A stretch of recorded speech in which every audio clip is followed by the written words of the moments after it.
All right. Sorry for the break, guys. We had to do some planning. There's a lot of episodes we have uh, getting ready to come out. Uh, so we have this one coming out just before we hit just as actually by the time we release it, it's gonna just be the holidays will be starting because we're starting just before the holidays. So it's me, Eb, back. I'm here with my co-host. I'll let you guys introduce yourselves again. Jordan, let's go. Debo, the Yep. original. Baba Dibble. That's what we had to do. I don't know why you keep calling yourself that. Baba Dibble. But yeah, so we're gonna be actually talking. We're gonna kind of shift the things. We usually talk about, I would say, battle shonen, but now we're actually talking about something a little bit different. Jordan, it won like the anime of the year, right? Yeah, I think it's been voted as the yeah Yeah, the I best saw anime IGN post yeah, something like about it. But yeah, we're of gonna this be year. talking about Frieren. What's it called? Yeah, Frieren to Journey's End. But before we start this episode, I know he's listening to this by the time it's released. I'm personally dedicating this episode to someone who I see as a sister to me. You guys both know her, both Debo and Jordan. You guys know who I'm talking about. She's a sister to me. I don't even consider her best friend. So this one's dedicated to you, Africa. Oni, I know you're listening, so make sure that you tell her to listen in on this one because I wouldn't know how to celebrate life if it wasn't for her teaching me to do that. And I think that's something that us young men definitely, not even young men in general, we struggle with the idea of celebrating ourselves, especially when we haven't, done the quote unquote thing in the quote unquote hero's journey, if you will. So Frieren to Journey I got the name wrong. Beyond Journey's End. Let's call it what it is. It's the antithesis. It goes against everything with the hero's journey because like the hero's journey ends after the hero's journey, right? Like we look at Luke Skywalker, My Hero Academia, and Naruto. Once they do the thing, whatever the quote unquote thing is, a big thing, the conquering evil, accomplishing this Herculean great task. That's when save the world, Lelouch, bringing world peace, whatever it is. That's when the series ends, right? The credits roll. It's done. He's done the thing. Maybe he's gotten married, depending on the show, assuming he's alive, and then the credits roll.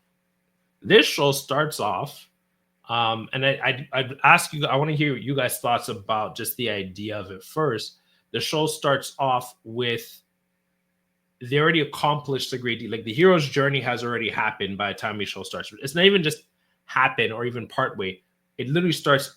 We don't even see the demon lord. We only hear the demon lord's name in passing. They've already accomplished a great thing. The show starts off with a celebration. Usually that's when the credits come, but that's when literally the show starts. So I don't know what you guys thought of that. I thought that was very weird personally, but I want to hear you guys' thoughts before I give my piece. Yeah, no, I thought that in the beginning, yeah, I thought it was also weird because most anime shows they always have this concept of a hero journey and slaying the dragon, and then this show you have a situation where well they've done that, and now what next? But part of the reason why I kind of like the structure, and let me tell you why, because now you get to focus on truly what's important as an individual. People think that if you create this business or if you get that house or if you get that car, then that's it to life. But there's actually more to life that's beyond that car, that's beyond that house, and that you can actually learn about yourself even more, of course, as life goes on. And one of the thing about this show that does a really great job at highlighting is Mm-hmm. concepts of morality and time, relationship, regrets, Morality and time. growth, and uh, growth and healing. Mm. Right? It was through Himmel that Frieren, is that how you say her Yeah, name? Frieren. Farron Yo, was they come up with able some weird name for to isekai shows. Sorry, go on. it was through you know it was the idea of regret was first introduced truly from Mm-hmm. the viewer perspective. Like, we were able to witness that through the passing of Himmel. Is Mm. that his name? Himmel? They say Himel. Himmel. Yeah. Okay. It was through Himmel. But what many people don't understand is, Freeman's been alive for over 1,000 years, give and take. Yep. and she has yet to feel regret from the viewer perspective. Mm, And I think it's very hard to demonstrate regret when you're in, for example, that hero's journey, unless you probably lose a friend, like mm, your co-partner or something, to a yeah. dragon, slaying or whatever. Hmm. But when you're in that grind, when you're in that moment, it's hard to really be in tune to your emotion. You know what Like I mean?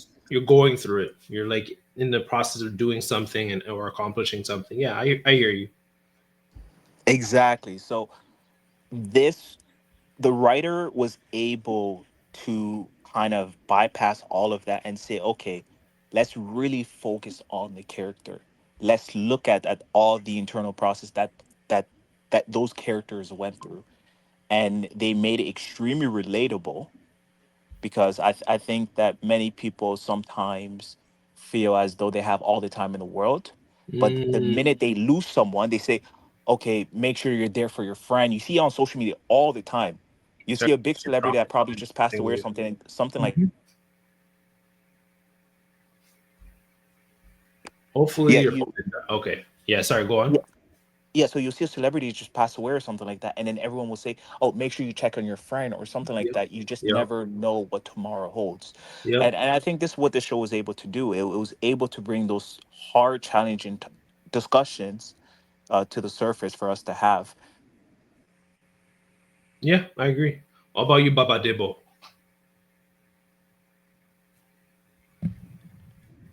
When I first got into animes, I was all about the action.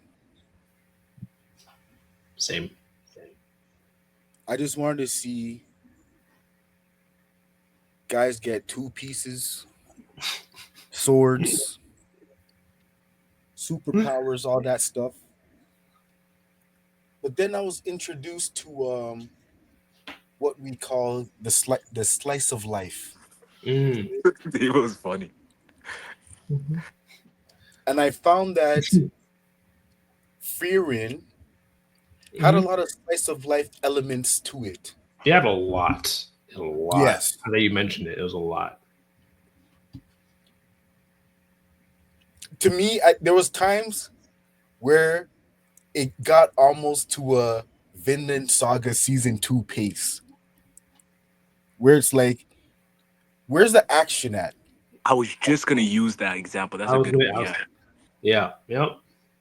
But when the action did come, Jesus Christ, Yo, Stark was him. Jesus Christ, when the action came, it was worth the wait. Yep.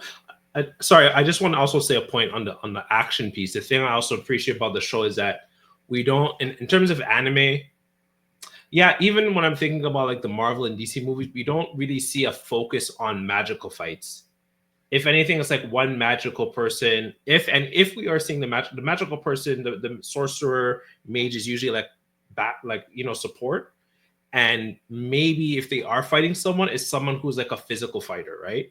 We rarely see like two magical mage like characters fight each other. I thought that was a really cool concept. You don't really see like two spellcasters fighting each other typically in these spaces in these medias. But yeah, you were saying, Debo? The mix, the contrast between the slice of life elements and the action, especially for a guy who like myself, who's like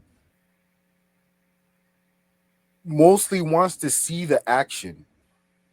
Yo. I was surprised that Frieren was able to like keep me captivated throughout. Mm. Because like when it came to like Vinland Saga 2, like almost every episode I was ready to give up on it. I feel that. I feel that. I feel But that. Frieren kept me going. Like it was very captivating. The backstories on the characters, like finding like what motivates them and whatnot, was very interesting developments. So all in all, it was a very enjoyable show. Yeah, same. It took me a while to get into it because I just like, what do you mean? Like, we're gonna like, so when the show started, I didn't realize like it was really about time because the way Frieren would casually talk about time, I thought um it just threw me off. So like when you see like at the beginning of the show, she's like, "Oh, I'll see you guys like 50 years from now." I thought she said 15. So like when I see this old dude who has Hemo's eyes and beauty mark, I'm like, what? And then I'm like, oh shoot, she said 50. For her, 50 years is like 2 months. So of course Himmel is gonna look like an old man now, right? He's like, well, I think he's like 20 something by the time they defeat the demon lord. So 50 years from then, he's gonna be like what, 70? Yeah, he'd be bald with like, and he'd be shriveled up like a raisin. So that actually threw me for a loop in terms of the show, but I really enjoyed that. Um, and I liked how, like I said, so I feel like for a lot of us men, we kind of romanticize the heroes and we kind of like make it ideal thing of thinking like that's how our life will be. We'll slay the figurative dragon, whether it's like getting that job, getting that income. Even for me, remember we've talked about like me wanted to double my income in 2 years, which is great, but there's things that happen after that, and that's what we don't really talk about in terms of life. I feel like men romanticize a hero's journey where you just kind of think about once I slay the dragon, or once I get the car, or once I get the house, or I get the job, or I graduate from the program, or get accepted in the program, then the credits roll. And until I do all these things, that's the credits won't roll.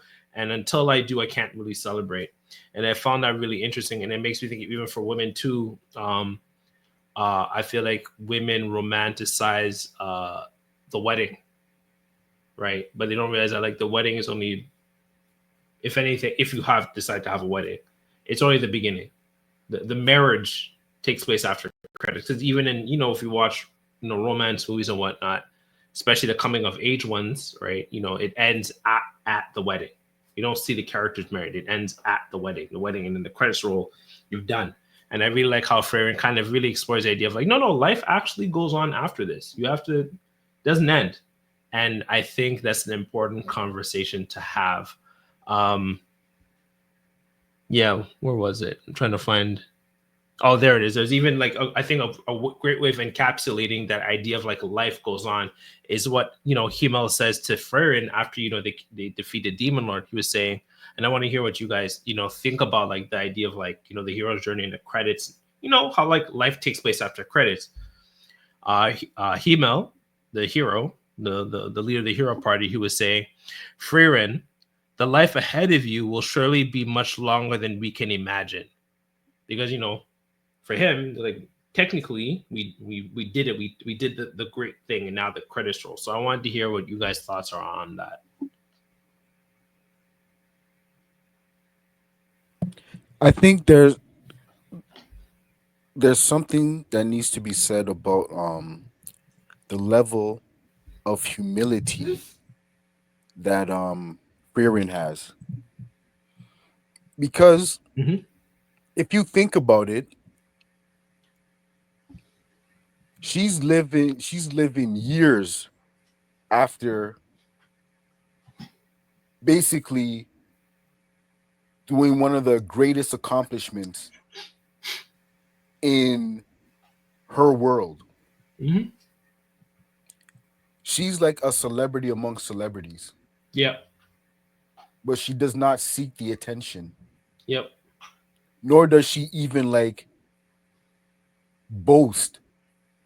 Like people almost like, isn't that the sorcerer? That's true. They even let her pass like one of the villages once they found out she was Frieren from the heroes part. Like, oh shoot, my bad. You know what? We don't normally let people leave the village to go north, but you guys can. My bad. Happens so many times in the series. That's what I'm saying. She could be out there like Fly. a full on attention seeker, Mm-hmm. That's like true. one of those people who like win a championship and then use that championship to basically live live on easy mode for the rest of their life. Yep. Not fearing. she barely is known to be what she actually is. True. Like it's almost like a secret. Yep. It's only like if you ask her, then she'll like say something. But otherwise, yeah, she keeps it very low key. Exactly. For me, what I think about this when you said that, what comes to mind is the idea that because she lives for long. Well, is she? I don't know if the writer mentioned that she was immortal. Is she immortal by any No, chance? no, just She's elves. not, right? With regards to like all this like kind of Tolkien kind of media, elves always live like for like millennia. Thousands of Thousands of years. Yeah, years. yeah. Yeah. For me, what surprised me the most is just how willing willing she's willing to be in terms of looking forward towards the future. Like she's what I mean by that is she still gets up and tries to do what is right by her definition. Instead of her, exactly what Debo said, instead of her just being lazy or taking part in all this clout movement.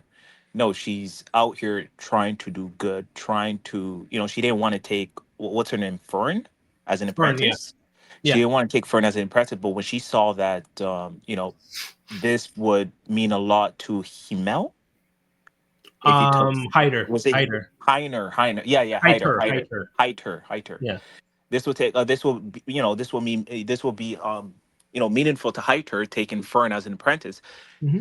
With a little bit of resistance, she took the job. Mm-hmm. Mm-hmm. She whenever she encounters evil, she tries to confront it, but she Mm-hmm. doesn't. She doesn't have to.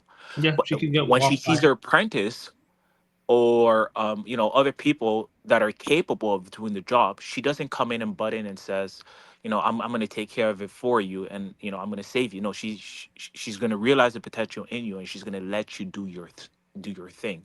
Mm-hmm. And I think that's what I like about her. Like, just speaking to Debo's point, she has that level of humility in that respect. Uh, she's very much nonchalant. I guess you could say that. Yeah, she's very much nonchalant, but she's very introspective, and she thinks a Mm-hmm. lot in terms of doing what is right and what is wrong. So, Mm-hmm. uh, it's very hard. I wonder how the show is going to end. But Mm-hmm. for me, the more I just look at her character, I was just thinking that probably each episode is just going to be like a slice of life type of thing. Like, Mm-hmm. one day she's probably going to be in the north, the other day she's going to be in the south, and whatever challenge that she's going to come to face with, that she's going to have to find a way to overcome that. Mm-hmm. You know what? To me, I'm still trying to figure out exactly what is the plot. You know what I mean? Mm-hmm. Like, okay, she's going to live for so long, based Mm-hmm. on what Himel said. Yeah. But what is the plot? What is it is it like a Naruto filler? Ah. Ah. Because okay, so I was talking with my one of my best friends about this. I was saying how like because I do all the research for all our episodes, like I'm spoiled on everything. Like everything we spoke about, I either know what's going on like 5 years from now, or I know the ending. So with Frieren, this is more like a season one. I would say is a if I had to label it, it's a prologue. Does that kind of answer your question, Jordan? Like the fact that it's a prologue? More or less, yeah, a little bit, Yeah, not really. like it goes somewhere. There is a plot, and I was just like, oh, I didn't expect it to do that. I was like, okay, that's a very It's unique twist on how we see time. But the main theme of the show is still time. it's funny you mentioned that because when I look at Frieren, Hmm. it seems like she's remixing the Hero Party I'm glad you brought that up. I was gonna get to that. unknowingly. Not Yep. not not necessarily unknowingly, but it's like it was not her intention to do so. Yep. It's almost as if it needs to happen. Yep. And the people that she recruits, not necessarily recruits, but end up joining her, Hmm. are almost mirror images of her previous party.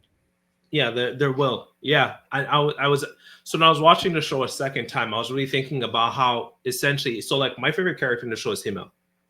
It's funny how like my favorite character is the character that's not really in the show for the most part is through his flashback, but Himmel and the person who's carrying on Himmel's will and legacy is Frieren because the thing that you hear throughout the whole show, well, everyone is carrying his will, but one person in particular is the one he's had the biggest impression on is Frieren, the main character. And you know what we often hear the characters say throughout the whole series is, it's what Himmel the hero would have done. That's always like what everyone says. Oh, Himmel would have done that. What would have Himmel have done? And so I would say, like in terms of the recasting of like the heroes party, Frieren is kind of like the Himmel, if you will, quote unquote, who's doing the right thing. Sometimes she needs like Fern to push in the right direction. Fern is like the successor to Heiter, the priest, Will, and you know she's also Frieren's apprentice. And then Stark, with his beastly power, he's like crazy strong for no reason. I wonder if he can like run on water like Aizen can, but he's basically Aizen's successor and his will going forward. So I did notice how like yeah, they're basically like reimagined in terms of uh who is carrying on their roles today. So I really thought that was really interesting. Yeah. Even what's it called? Fern even said, what was it?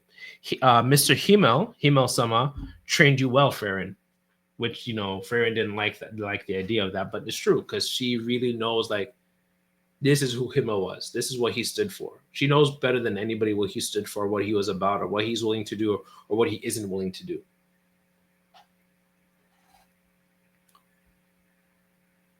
Um, yeah, I think it's a great imagining, and I think it's a really cool idea. And you know what? And I think about it now, it really goes back into the idea of just time, right? That the hero party won't last forever, but your will, your legacy, and even like I'll see if I can find it. Oh yeah, I have it right here. Hyder, he even said to himself when he was like, you know, convincing, you know, Fern not to jump off the ledge after she lost her family. He was saying, a long time ago, I lost an old friend, Himmel. Unlike me, he was straight as an arrow, and he never abandoned anyone who was in need. One day, I suddenly realized something. If I died without doing anything, all the courage, the strength of will, and friendship I learned from him, Himmel, even all my precious memories would vanish from this world. And that's inspired Himmel to, sorry, so many H's. That inspired Hyder to, you know, take care and you know, adopt, you know, Fern as a surrogate daughter. And I really like that theme of just, I guess I'll get you guys input in terms of what you guys think about this.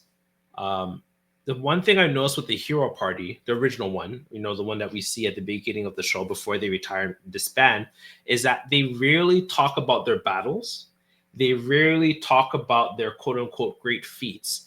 And they seldom mention anything about like the Demon Lord. Even like I remember even when they're hanging out with Aizen for a little bit, do you think Aizen said about the Demon Lords that like they went through some pretty harsh times getting to his castle in the north? That was it. He's like, we just went through a lot there. He never expanded on that. He never talked about much about it. Even Frieren throughout the whole series, she barely talks about the Demon Lord. Um, and then you know when people and even Hyder, like as much as like they've done all these great things, they don't really talk about those things. They talk about their experiences together and how they impacted other people's lives. They're not really talking about like, oh, I did this, you know, this great fantastical feat. I don't know what you guys think about that. Again, goes back to what I said before about fear and humility, Right. and like the fact that you pointed out that the entire hero party really didn't boast about any of their feats or accomplishments. It could be, I guess, traced back to their leader Himmel. Mm-hmm. So yeah, just like that level of humility is actually pretty rare when you think about animes. You think so? Yeah, because when a character is OP, Mm-hmm. Usually they let you know about it. I'm trying to think because I was talking with my boy about like One Piece, and we were talking about how like Luffy, I'm sure I know you haven't watched One Piece, and you're like both are slowly getting into it now, but like you guys know Luffy, the main character, the one with the stretchy Yes. powers, and we were talking about how Luffy rarely talks about his like feats, like his victories over evil pirates and whatnot. He mostly talks about his experience of connecting with others and how he made friends along the journey. He never really talks about, oh, I did this and I beat that guy and I did this. He's glad he's done it to help other people and liberate countries. Like he's not really like boastful about it, if you will. And I thought that was very interesting. Just the idea of just like, I guess you could say when you talk to like we were talking about before the stream how like when you talk to like very successful, well-adjusted people specifically, they don't really talk about like their Fortune 500 company, the CEO of that or this and that.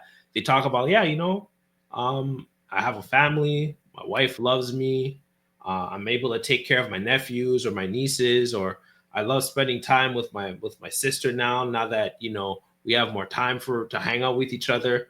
And I found that's very interesting because it makes me think of like the Hero Party, where like the thing that they essentially valued most was their side quests. They don't really call it side quests because it's an anime, but we're all gamers here. We all know what the side quests are, where you're just like, oh, bring this urn to this lady, and you run into a dragon, and you have to beat the dragon, and then bring the urn back to her niece, and then she rewards you with like a super powered potion or a new sword. But it's essentially side quests. The main quests are just for the Hero Party very underwhelming. It's all about the side quests, even and also the dungeons. Yeah, no, you said something very interesting. You said how, they never really talk about what they accomplish. Mm-hmm. I mean, I guess it just goes without saying that, the Hero Party accomplished a lot, but they don't have to mention, they don't have to mention, you just know. Mm-hmm. And that kind of reminds me that, I work in finance, and, I see a lot of these people that do have money, and, the way they behave in things. And it's just really interesting because they will speak, of course they don't really, actually, no, they don't talk about their performance. They really don't. Mm-hmm. What they talk about is ways, things that they do Mm-hmm. that can, like certain experience that they probably had or did that Mm-hmm. made their life easier. Mm, That's what they really focus on. and right. and then even when I look towards my my professor, like this guy has, he's pretty well off, but if I tell you the way this guy lives, you would not believe it. Mm, You would not think this guy has, all these resources. He goes, for example, he goes to like a loading dock to grab free stuff. Like he doesn't buy things. Most of his money is actually spent on experiences. mm, He would travel a lot, mhm, and I remember one day he said, "Hey Jordan, I lost my data or whatever, and it costed X amount, and I didn't hesitate, I just bought it." And I'm like, okay, so you wouldn't buy something that costs $20 from Amazon, but you're willing to spend like $15,000 just like that to recover just a little bit of data, your personal data. And then he was like, well, yeah, because those data are my past experiences, like what mm. I've been through. And that just kind of opened all my eyes. I'm like, wow, okay, so these guys really value experiences more than material things. Yeah, and it's interesting because like when Hyder said like when I die, everything about me will be gone, and it's interesting because this is a character who was with the Hero Party, he's basically one of the greatest priests in the series, or the greatest priest in the series, and he has monuments and statues built on his name. There's myths and legends told about him, and yet that's not what matters to him. It's like, how did I leave an impact on this world? Like, how did I help somebody? Yes, we beat the demon lord. It is something, but it's not really true to helping the next person over. It's not really there we go, I was trying to find the term. It's not really paying it forward.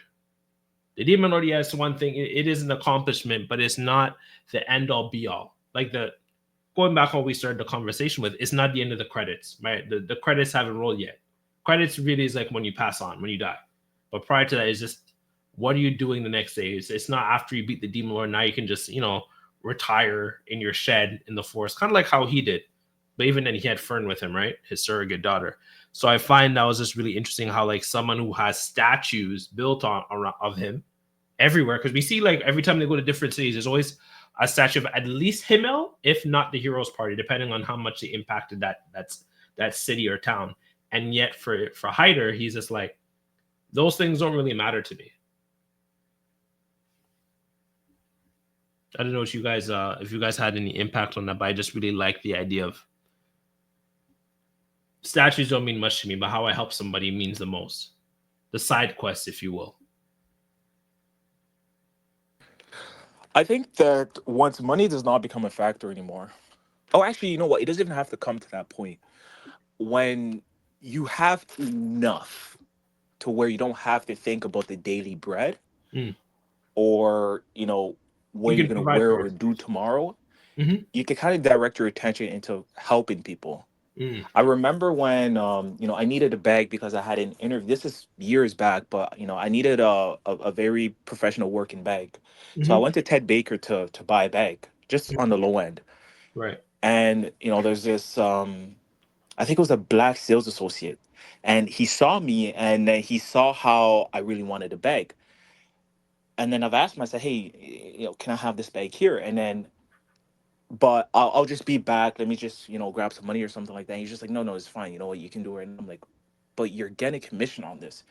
And he said, I'll pay forward. And that was the first time I've ever heard that. And I know it comes Oh, from a really? movie, right? Yeah, comes from a movie. I saw it in like Yeah. high So school. Mm-hmm. he said that to me. And I didn't see the movie. When he said that, I didn't really know what it meant. Right. I could just make an educated guess as to what he meant by that. But then quickly, I went home, and I saw a bit of that movie, and I said, wow, okay, no, that was really nice. But he went out of his way to help me. And I think that a lot of people innately, especially men, like, they want to help, Right. You and want to they be can of be use. useful in You want to helping serve. You want others. to be of use. Mm-hmm. Yeah, they would help. um I Maybe it's a rewarding it's a rewarding feeling, right? Even Mm-hmm. when you volunteer, it's extremely rewarding, because you can't get that same feeling when you buy something. Mm-hmm. If you buy something from Amazon or whatever the case may be, you can't get that same feeling. Mm-hmm. And that feeling is just very hard to describe. And I think that's what Frieren is doing throughout her journey. Right. I think because she, what was that one goddess? I don't know if she was a goddess, but she was able to grant a wish, whatever wish she wanted, and she said she wants nothing. Oh, and the great sage, it's like Siren or something like that. Funny Yeah, the enough. great sage or something. Yeah. And again, to what Debo said, that was a level of humility that many people are not, will not, people will not give that as an answer and just say, no, I don't want something. They would always want something. I wanted to go through their journey. Mm-hmm. Exact. But what Fearing said was, I really like what she said. She said, well, I mean, if you just give me the spell, there's no fun in that. And plus, I'm gonna have to live for a long time. I would rather just learn those spells and have fun in the process. You know what Mm. I mean? Yep. Yep. And Yeah, then I think that's a good point. Mhm. Having fun. Mm-hmm. Yeah, just having fun. And then with that, I think because she's accomplished everything in terms of what she defines, Mm-hmm. because I mean, it's not money. She's not looking for money. Mm-hmm. She Mm-hmm. was just looking for experience and learning magic. It was actually magic. She just wanted Yep. to really learn magic and perfect And magic. killing the And she, demons. hmm? Don't forget that one. Don't forget avenging her family for being killed by the demons. That was a factor. Yes, and she got that. She Mm-hmm. defeated the demon. Yep. She's, if not the best major Mm-hmm. Mage. Mm-hmm. in the I played RuneScape, so we used to call them majors. Oh, okay. I was like, what? I was like, why are you making up words? I was like, what? Okay, that makes sense now. Your gamer Yeah, side is coming on again. yeah. So for her at this point is just, my only thing I can really do that provides me this rewarding feeling is helping others. Mm. I don't need money. I don't. I the the demon lord is gone. Mm-hmm.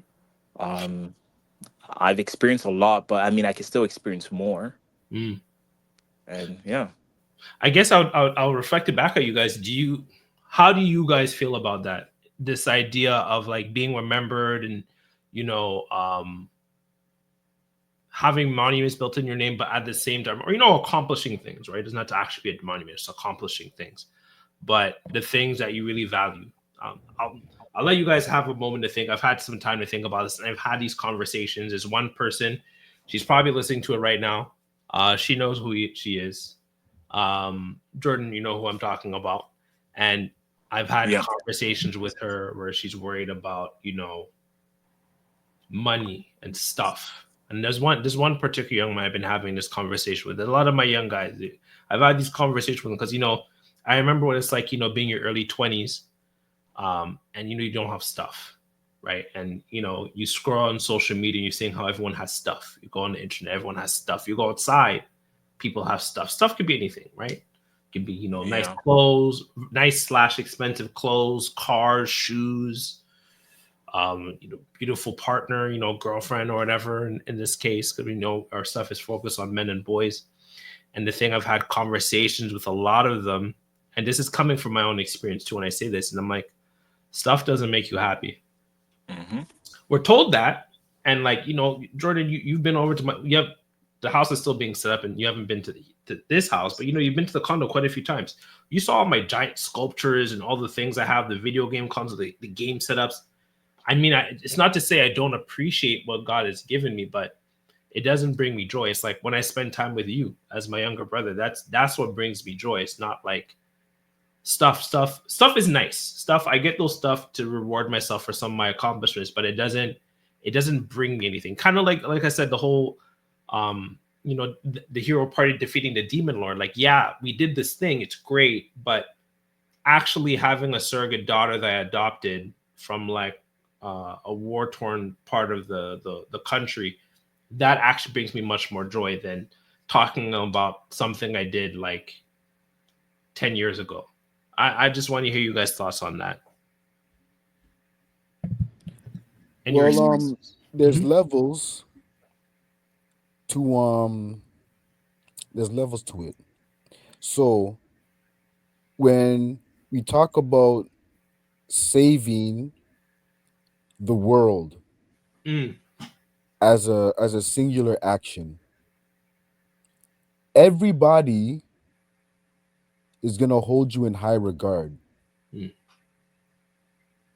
but there's no real level of intimacy in that, in the regard that they show you. It's mm. just, you saved the world, so we're grateful. You're like a figure icon. Exactly. Right. Now, when it comes to those side missions where it's like, I help you maybe bring you some herbs Mm, that are used to heal a relative or whatever. mm, That level of intimacy is like right there. I can mm. I can see you as you do the thing that saves my Immediately loved that. one, Right, as right, right. opposed to like, I'm just at home hoping that you save the world Mm, on the other side of the globe. right. That's true.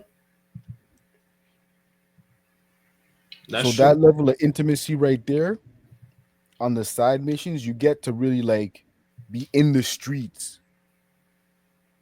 and like shake hands and kiss babies, as they say.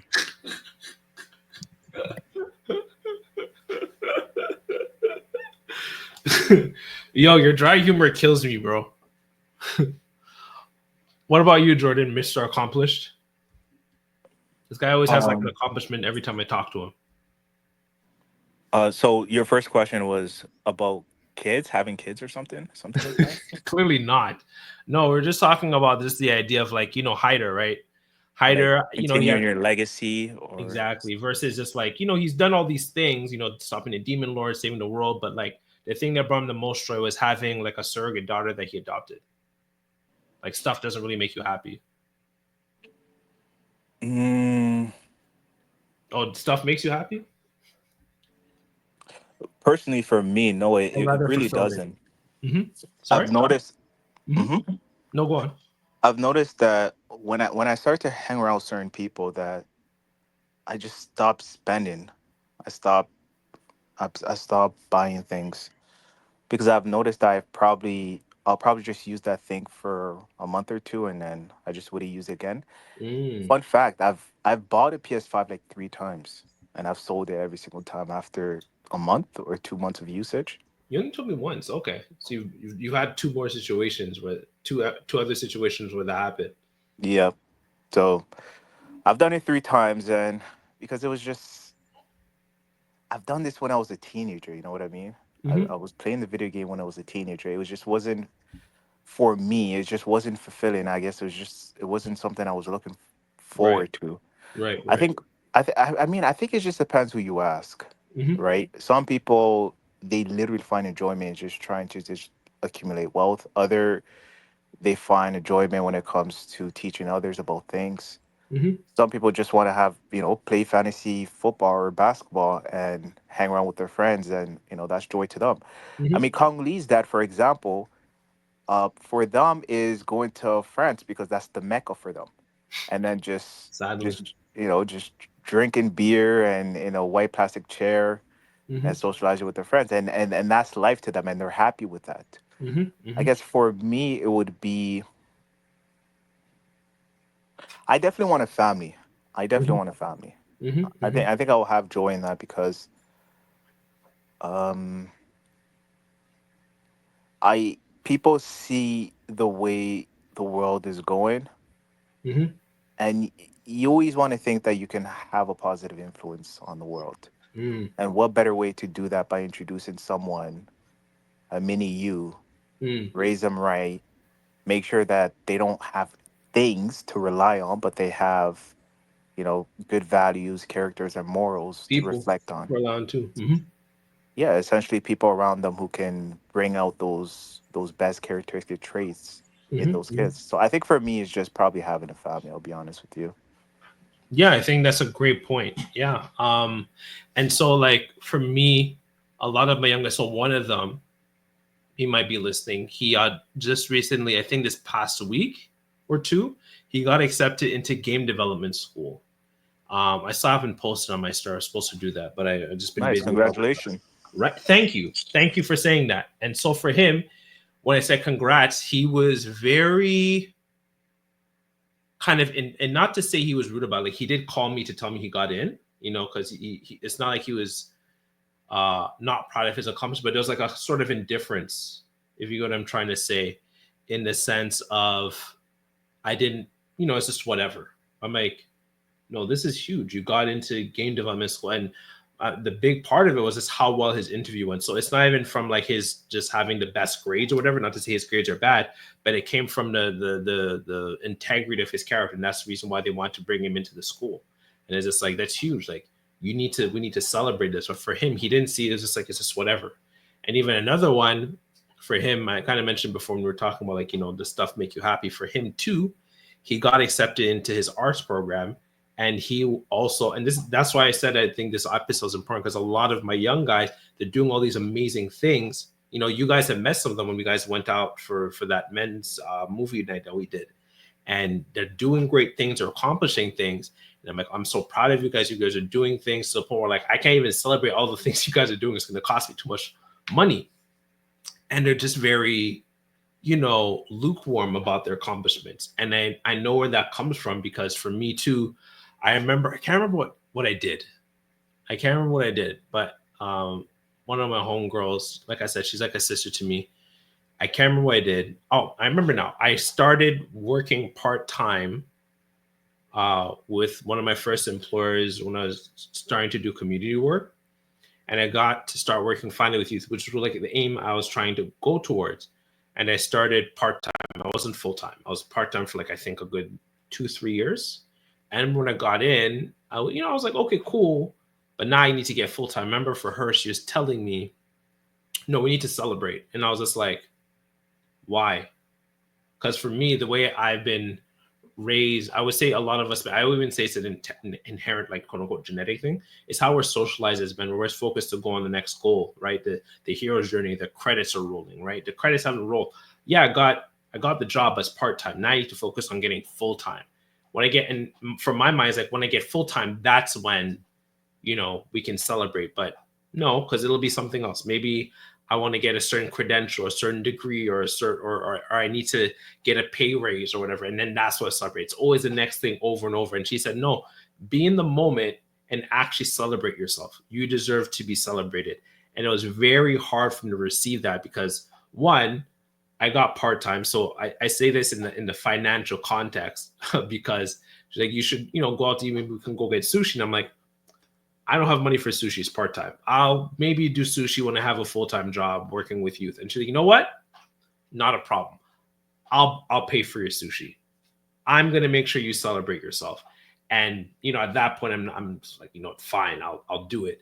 But that stuck with me because every time I have done something, she's like, no, we need to celebrate to the point where I'm married now, and whenever Deb and I do things, I'm like, no, we need to celebrate. And I'm making now a point to celebrate because it's important for us to do that.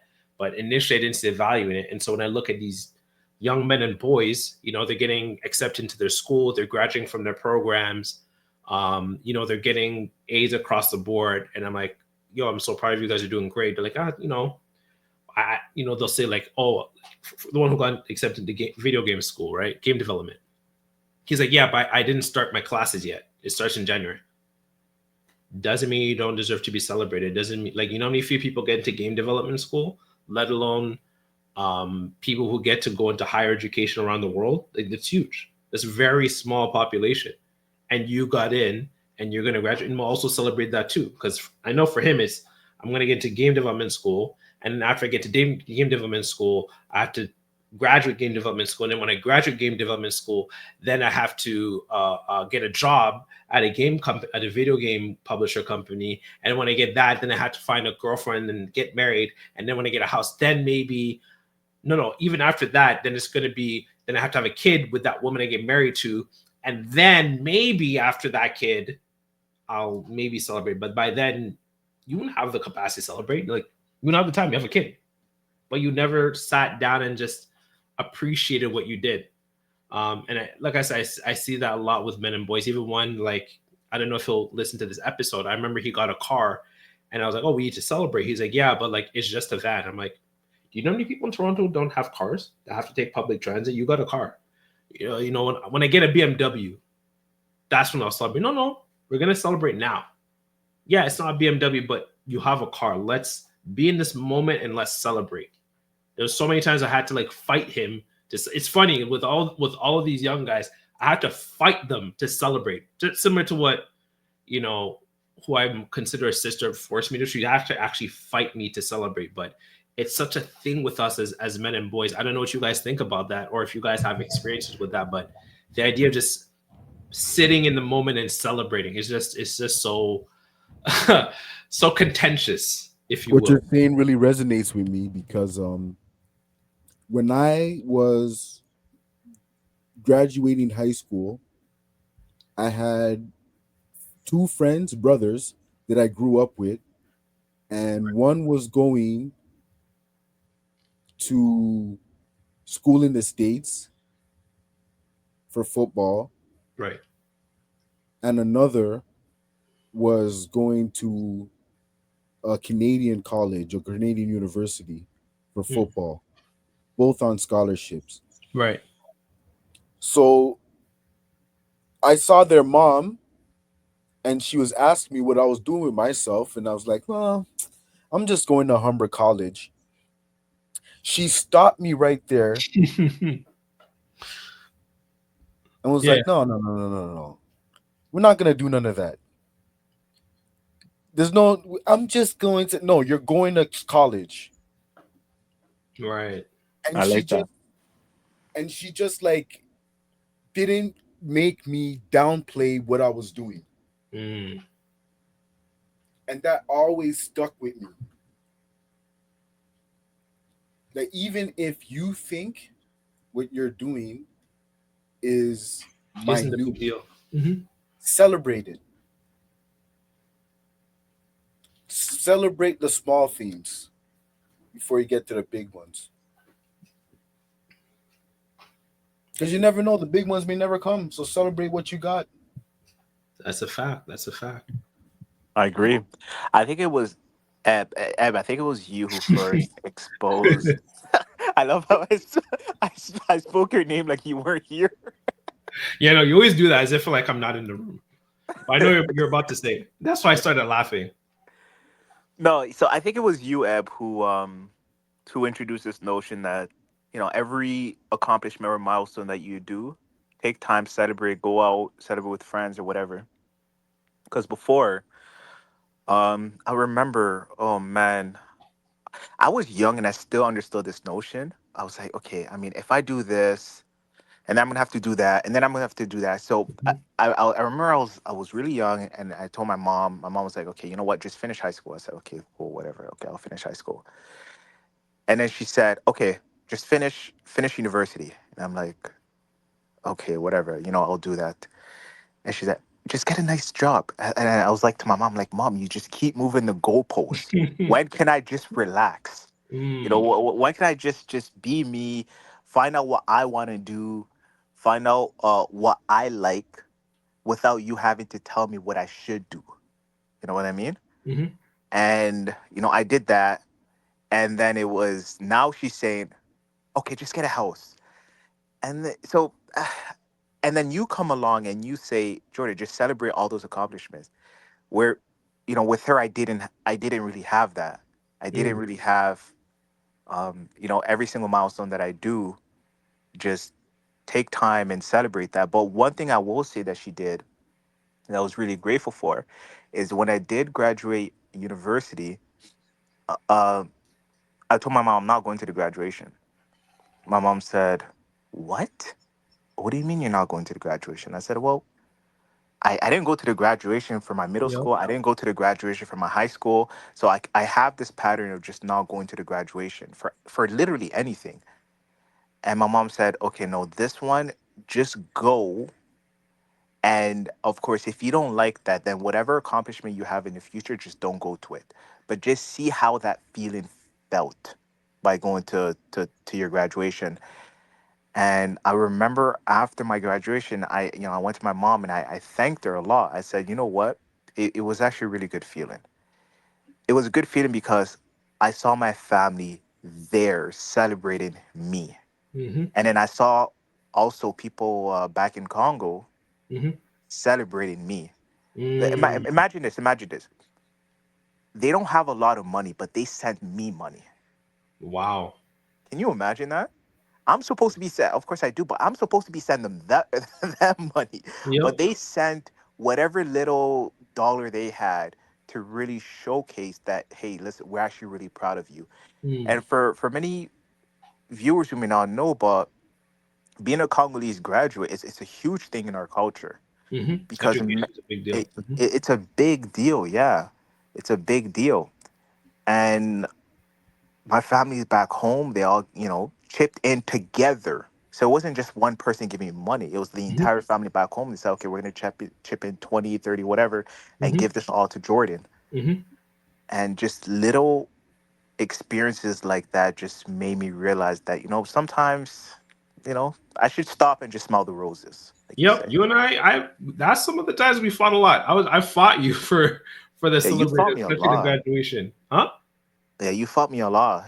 You fought me a lot on Yep. that. Yep. But the funny thing is, I don't know if I ever told you this, John. I don't think we ever had this conversation. I had to be fought to go to my own graduations. So I'm also a hypocrite. I fought you because I am you. I was just like I was the same. I did not want to go to any of my graduations, and that's why I said like we're socialized, right? Like you see women like, and this is not a bad thing, but like women really socialize, and I think that's probably why they live longer than us. They actually take joy in the moment of celebrating their thing. For us, it's like, and For that's us, it's like for us, it's like the next thing. What is the thank next you thing, as especially as exactly a man, that we must do to secure exactly. us? Let's go to Because the for next us, thing. family is huge. We want a family and a stability, Yep. and we know that if we don't have stability, we definitely cannot have a partner. Yep. But the thing I've been thinking about too, watching Frieren, I really want to get you guys input on that. And I'll lean to you first, Jordan. Is that like, I think so. Like, Deb was watching the show. I don't remember the name. Debo, you might know it because you have a girlfriend. It's like a reality show. I think it's on Netflix. It's about this making of like a girl's pop group or whatever. I don't know the name, But I was watching how like when like they got to when the different girls groups whatever would move on to the next stage, and in terms of elimination, because that's how they show the work. It's all about elimination. They would like scream and holler and get excited and hug each other and kind of cry. And I was kind of thinking about how celebrations almost gendered. If you guys see what I'm saying, like I can't see a boys group and they're allowed to scream and yell and get excited and cry about moving on to the next level. Maybe like, yeah, woohoo, but like there's not that much freedom of expression. I don't know. This is from my own, like, I guess, anecdotal way of looking at it, like my own personal way of looking at it, but I don't know what you guys think. I think that the only time men celebrate is if the activity that they do is male dominated. Mm, So, for example, celebrating sports. a champ, yeah, exactly, sports, right? That's a really good example right there. Hmm. But if it's, I'm trying to think, birthdays we definitely don't celebrate. We don't. No. We try to make sure we Birthdays. don't celebrate. You know how bad it is for men to celebrate their birthday is like we don't even say happy birthday. We create Was all these words. what are these? What is it like? Happy Moon Day or Happy 365, happy happy. birthday. For some reason, we don't think it's man enough to just say happy birthday. Yep. I don't know the psychology behind that, but I find that Happy really, G really Day. fun. Happy G Day. Happy There's G that one Day. too. What does the G mean? Grand Day? Like what does the G mean? Is it Happy Gangster Day or something? Have a blessed No. Earth Strong. Huh? Have a blessed Earth Strong. Oh, that's another one. Oh, yeah. I think it's definitely male. It depends on the activity. If it's male dominated, I feel like that's when we celebrate. But if it's somewhat, I don't know, gender, If I it's don't gender know. neutral If it's slash, like gender neutral, yeah. I'm trying to think. Do you guys know any example of a gender neutral I activity can think of one right now because where this males almost caused celebrate a Deb and I lot? to break up. This almost caused Deb and I to break up. So Deb and I don't think you've seen this side of me yet because we haven't really gone out to do things like that. We tend to just spend time at my place together, or we tend to just go eat out. But I get very excited. I can get very, very excited about things. And so, with uh, I went to go watch. You remember Code Geass Loose Resurrection? Mm-hmm. Yeah. So Hmm. Deb and I went to go watch that movie. She didn't watch Code Geass. She came with me to the movie because I invited her. I was really excited for that movie. And then W we wife. also, right? And then we also watched Avengers Endgame together back in 2019. And so those movies, they weren't that far apart. Maybe like I would say like Avengers like May. It always came out in May, and then like I think Lelouch was like June, July, the Code Geass movie. And she saw me get very excited.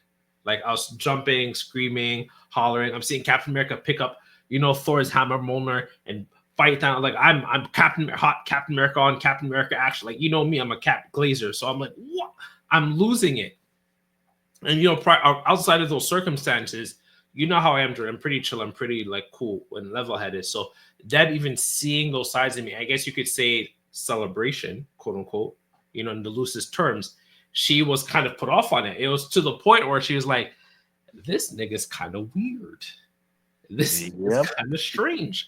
I'm gonna have to, and I'm being honest when I say this. She had to make a pros and cons list because she's like, I don't know if I can be with a man who's this expressive. So I think about in terms of celebration, if it's actually gendered, right? Are we allowed to like I said, that girls group, they're celebrating because we moved to the next elimination round. I'm like, are boys and men allowed to do that? Yeah. I mean, imagine being at a movie and you're tearing up or you're really excited. I feel like yeah, it'll put off definitely turn them off. Mm-hmm, Do mm-hmm. you remember that one viral list? I think it was a woman that created. I think Well, I it know. was like I had 101 last time I saw it. Yeah, yeah. I Yeah, see the last spot I saw was at 100. I think they're at 500 now. I don't know. 500. Is it like men aren't? I heard like men aren't supposed to have skincare routines. I heard about that one. Yeah, they're not Or supposed to who have have skin. electric. You're not supposed to tie your shoes. You're not supposed to smile too much. Like, why are you happy? I heard one of what was it? She can't trust men who have electric toothbrushes. Oh, that's a crazy Can't one. blow soup. Yeah, you can't blow soup. I saw that one. I didn't see that one. We can't blow soup now? Why are you blowing soup? Just drink it. Cool. For no, just a first degree burn in my mouth. Just take it, right? Okay, so I'm not allowed to blow soup. Yeah, I'm I really think there's this unhealthy. I think there's this unhealthy perception of men mm, because we had the Vikings, because we had war, and at the turn of the 20th century, everything became diplomatic. mhm. Of course, by default, we still have that kind of evolution that you know Evolutionary expectation. yeah, for most part of male existence, it's always been about war. Hmm. So you always have to be manly, you always have to be calm, cool, and collected. And now the 21st century comes along, and you have the rise of the internet. People are expressing themselves, and we don't have to go to war, at least in the Don't developed also want to countries. die for some arbitrary reason either. Yeah, you don't have to die. Yeah, exactly. And remember, most of the reason why men even went to war is because of they're trying to protect Yep. the They're people trying they to protect care for some about. arbitrary reason from some leader because he's bored and he just wants more land. Yeah, pretty Yeah, much. but now in the developed world, you don't have to do that. If you Yep. really want to protect your family, you just move to a different postal code or zip code. It's kind of funny That when you word it that way. we don't have to do It's that, true. It's true. It's true. right? You can have the man who literally has no muscle in his body, but he can still do a better job protecting, their partner than someone who looks physically able to do so It's by true. just changing his postal code. That's Yeah. it. Yeah. That's all he has to Protection. do, The and and, definition of and that's the protection time is skills. that's the time we live in a developed society. Yep. You know what I mean? So Yep. what do you do with all that extra time? You start making TikToks, you start working skincare routine, you start actually, expressing yourself, your emotions, all that repressive evolutionary You're not built to motion die, that didn't essentially. come You're out. built to Yeah, you're live not now. built to die. And this is what we do it. And then of course, our partners are baffled by that because This nigga has an opinion? What? He has thought? Whoa. And this is something that like Deb had to come to terms with. Like, so you have feelings? Is that what oh, you're telling me? You oh, feel things? Nigga, was that a vulnerability?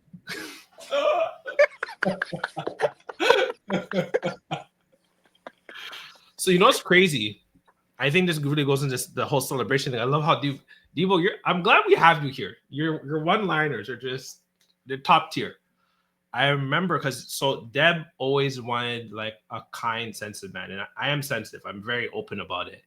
And I remember when we first started dating, and I told Deb like she did something that hurt my feelings, and it just caught her off guard. She was just like, "Oh shit!" Like this is what it means to be with a sensitive man. It means that like I can actually hurt him, and then he's gonna tell me, and now I have to apologize for the thing that like my exes had to do to me because they hurt my feelings because I'm sensitive. I've hurt his feelings, and I have to apologize.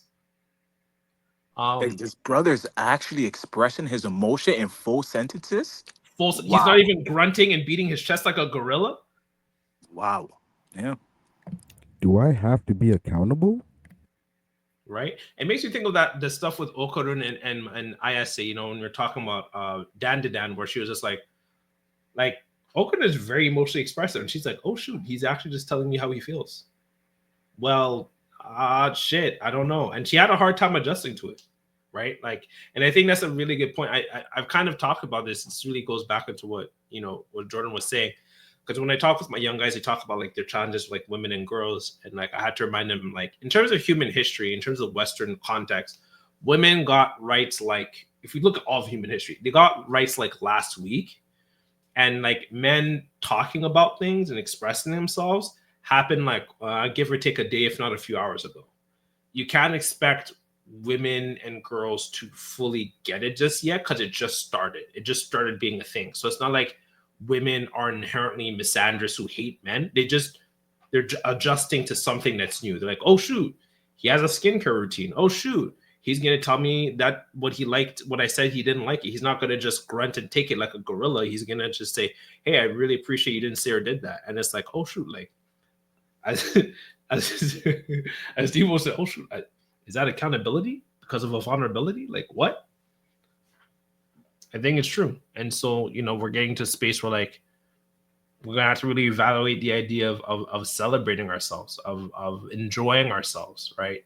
Of going out to eat. I don't personally like having to go out to a restaurant. I rather buy food and come home and watch anime in my own space.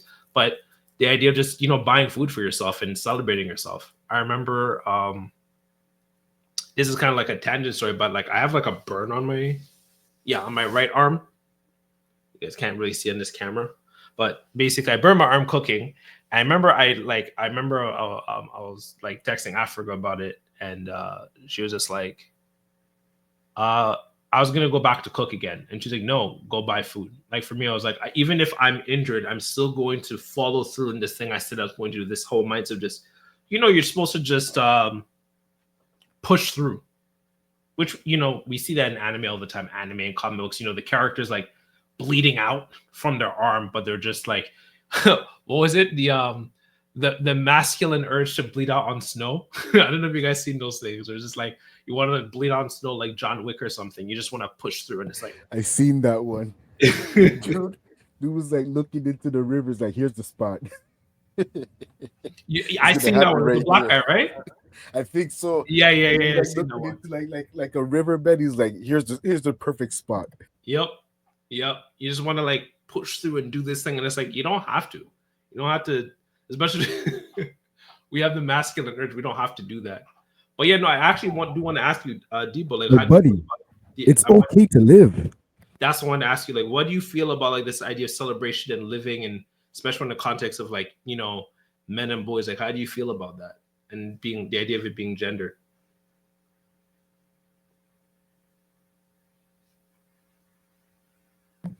When you look at like these talks of like gender roles and whatnot, I don't think the fact that men are supposed to like lay their lives on the line is appreciated enough now. Okay. Because at the end of the day, it's expected. That you cannot be in a situation where your family's life on the line and you do anything that looks pussified. The man said pussy. Might as well never come home. Yeah. You might as well do the old, hey, listen, we're out of milk, and never come back. I wanted to bring up a really cool point. So like in the current arc I just finished in One Piece is Wano. It's like a very samurai Japanese-esque arc in One Piece. They don't really do a lot of Japanese stuff in One Piece, so Wano is like the Japanese arc. And samurai bushu, like we're all familiar with that stuff. And a lot of the samurais, they'll have that mindset of like, as long as like, which is the very masculine thing, I'm willing to die to protect my family or to make sure like my wife and my child, are good. And I remember one of the characters he was like, nigga, fuck that. I'm not dying. I want to see tomorrow. Why am I gonna die if I don't have to? What's the point of dying? I'm gonna make it till tomorrow. No, let's live. And I remember it just being such a cool contrast because it's like the whole idea of like, the samurai bushu is like, to die in honor. It's like, what if you don't have to die? What if you can just live? I didn't expect Jordan to laugh from that one. It was true. He was like, why am I going to die? This is stupid. Let's live. And I'm like, no, because I've seen a few anime. I forgot which anime, but where the person would say, well, why am I dying? Why do I have to die? No, I'm not dying. I'm out. I want to enjoy life. Yeah. So, it's funny. Yeah, sure. It's like we don't have to do that. Like and I guess this goes back into what you said, Jordan. Like we have a choice now. It's not just, the masculine urge to bleed out on snow, right? Bleach out snow. You don't have to do that. You can just keep living. And like I said, that's the thing I really, this is a tangent point. This is the reason why I liked All Might staying alive in Hero Academy, is like he didn't have to just go out in a blaze of glory. You can just keep living. And I really do enjoy that. And I really enjoy that idea of just us celebrating ourselves, us living life, us enjoying life. And we're not just going from one goal to the next, one objective to the next, because it never really stops. There's no, and the way I word it is that there's no end credits until we're gone, until we leave this earth. There's no real end credits. It just keeps going. There's no I did it. You did some things, if anything, right? You saw how the hero party, they accomplished defeating the demon lord, and then life went on. In fact, some of the demons were still causing havoc, right? Because the demon lord was gone, so they're still trying to do something. But just adding to your point, this is why I have a problem with the red pill industry. One thing, I will say one thing. One I love thing that that red did pill. Hmm. get me hooked into that whole industry in the beginning, Hmm. at first, until of course I had to just I found out that they were fraud. I Mm, like the confidence behind it, like that masculine energy confidence. yeah. Hmm. Like in the beginning, like that gets you. For example, if you've never watched the Andrew Tate, whatever, and you've seen him for the first time, you will like his confidence. Yep. But then Traits. the more you start to listen to the guy, you see how that confidence easily turns into arrogance. Agree. I don't know if you've noticed that. Yeah. So my goal, like I I'll mentioned take before, your was girlfriend. Da, da, da, da, da. Yep. yeah. So my goal in life, of course, is to get a family, Hmm. and with a family come kids, right? And once you have kids, then it's all about the kid now. Mm. How do you raise a family so that you can take care of the kid? Hmm. And I I analyzed this red pill industry, and I'm like, okay, I hear about some of the things that they do, all the scandals behind closed door. They say don't go after baby mama, but then they themselves have baby mamas. And I'm just like, you guys are funny. You guys are a really special, interesting, The hypocritical greatest of group. frauds. The Right, they're greatest fraud. of frauds. But then I look at people who are not in that red pill space. They're more balanced, and they Hmm. have successful marriages, relationship, wonderful kids. Hmm. And now I'm questioning. I'm saying, okay, just based off of my experience of what I'm seeing, who would I want to align myself with? One who has the fake confidence and is preaching this whole lifestyle that you get money, you get as many women as possible, you live the fast life, whatever. Or do I get Hedonism. the other one? Yeah, exactly. Or do I get the other one where they're just as successful, but they're more chill. They value understanding. They value having high emotional intelligence. Whereas, for example, the red pill industry, they don't value emotional intelligence. They think that they do. They say that, Hmm. but then you look at some of these influencer. They snap so quick at their woman guests. They snap so quick, and they want to kick them out. Your OnlyFans, I guess, more so. Yep. Yeah, and I'm like, that's not high. That's not emotional intelligence. What you're preaching. So it's just so interesting when I just look I at wanted the. to kind of Yeah. add it to a point you're saying. And so one of my homegirls, she's on her process of finding a husband, and she meets a lot of guys who are understandably fans of Kevin Samuels. And she asked them like, do they have men? She'll ask them like, do you have like, brotherhood mentors? They're like, nah, I just have my money and my accomplishments. And I'm just like, even Kevin Samuel said to go get therapy, to Yes. have mentors, and to have a community. Who said it's not about the money? He said it's about life is about people.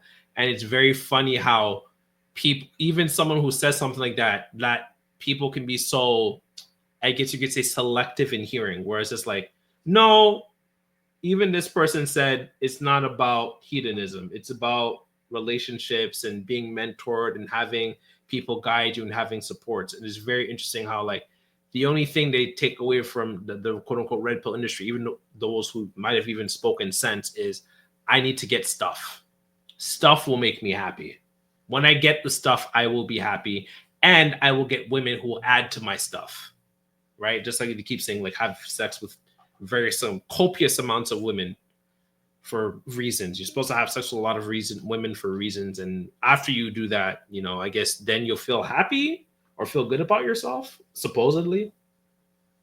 And you see how, like, assuming they have these grifters, if you will, um, they're very insecure and childish Yeah, and and volatile. yeah, and then these guys, we can safely assume that some of these guys do have money, Hmm. and they also, to a certain degree, they do have option, but yet they still go on live, talk some of the most foolishness ever. So what does that tell you? Clearly the money is not doing something. Clearly Hmm. the woman is not doing something if they're still looking for that validation from men who are not at quote unquote the same financial level as they are. Hmm. You see, so that's an eye opener. A lot of these viewers have to take into account why they still trying to convince me of who they are when number one they have the money and they have all these options. What is it? So and I think what it is it comes from a place of lacking. They're Yeah, still lacking that fulfillment. Whatever they want to define, I'm not going to define it for them, and that's the reason why they still go on YouTube talking, doing the same talking point as the next red pill guy. They all have the literally the same talk. Have you noticed that? it's the same thing. It's the same talking And point. it's Yeah. weird how they always get with single moms. And I remember our Abba and Preach were kind of Abba specifically from Abba and Preach was talking about how, like, it's a single mom who is easier to control because she doesn't have as much support, she doesn't have as many options. So therefore, any she's more willing to accept a lower quality man. And so she'll be with these guys because I'm just like, how are they? It is weird, even the ones who aren't single dads, how they get with single moms. Like it's a from my anecdotal personal perspective, it's a disproportionate amount. Like a lot of them are with single moms, and it's just like why? But you speak so ill of them. Like of all the demographics you could get with, it's this specific demographic and barely legal young women. I can't forget that one. Both is just kind of weird, and it's like because you can control them because you're insecure. And because they know, woman who's mature, emotionally smart, and all of that will see through the bullshit. Bingo. Bingo. And then they're much harder to control. I don't know, Debo. What do you think about all this?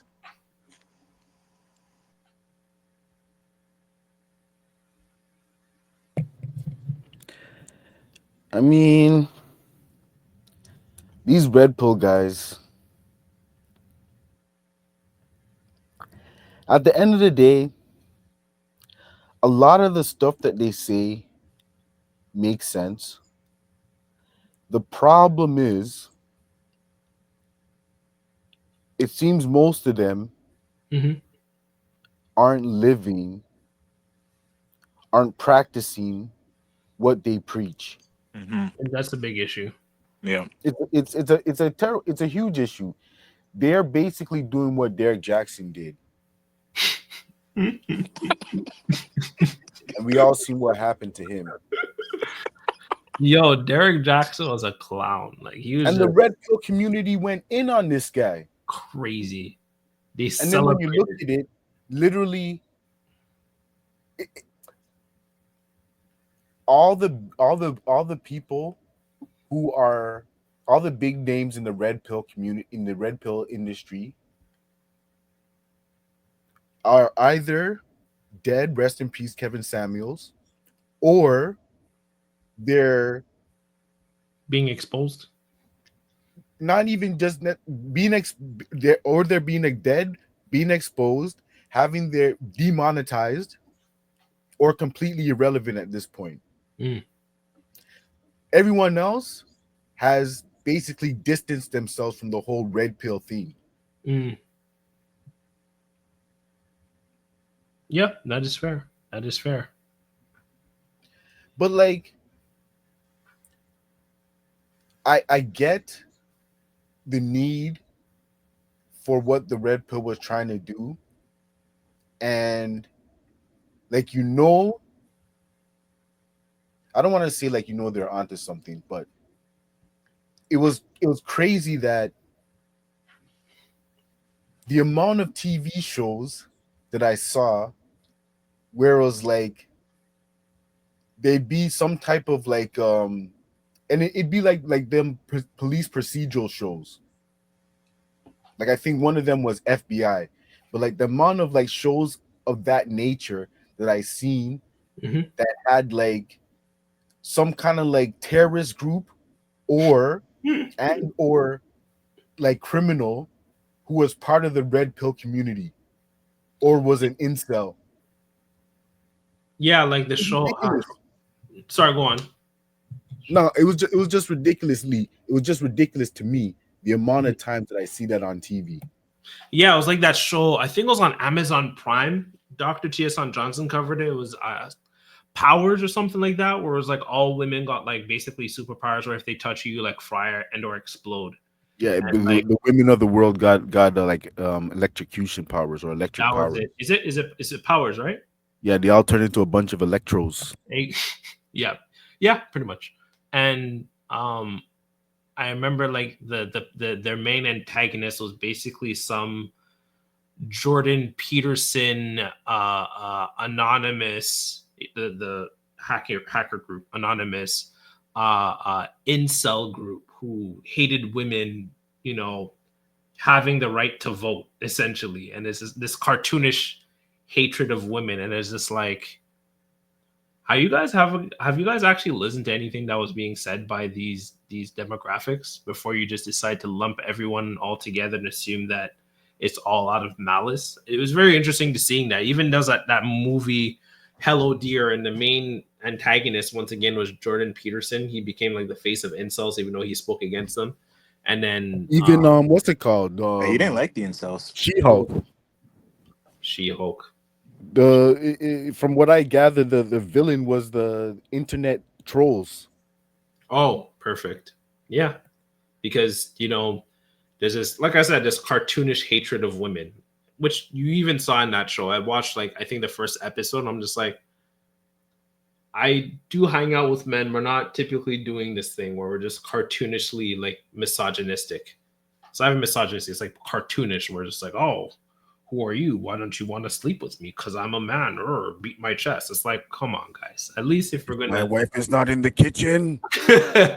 Barefooted. I was talking about that with my friend. We're just like, for some reason, especially for us as black men, not only we're gonna make our wives pregnant, we're also gonna revoke their right to have slippers and just place them indefinitely in the kitchen because God forbid she has slippers. But as you brought up Kevin Samuels, you kind of made me want to kind of bring up the idea of Sign. No, it's Zane. Zane. It's weird how they pronounce his name in the anime. Zane, the last guy, the priest who joins the hero party in Frieren. How he reminded me a lot of really smart people who, including myself, when I say this, who, without doing my own harm as a super smart person, but intellectual people who rationalize themselves into their own suffering. How he kept just saying like, it's too late for me, just going on the concept of time, like 10 years have passed, what's his name? Gorilla Warrior never came back. He was supposed to come back 7 years ago. I didn't take the chance 10 years ago, so I shouldn't now because it's too late for me. And I hear this so much with people where it's like, it's too late for me, or I need to get this thing done by then. But more so the latter, where like, oh, I need to attend 2 more conferences before I start this thing. I need this more amount of money to do this thing.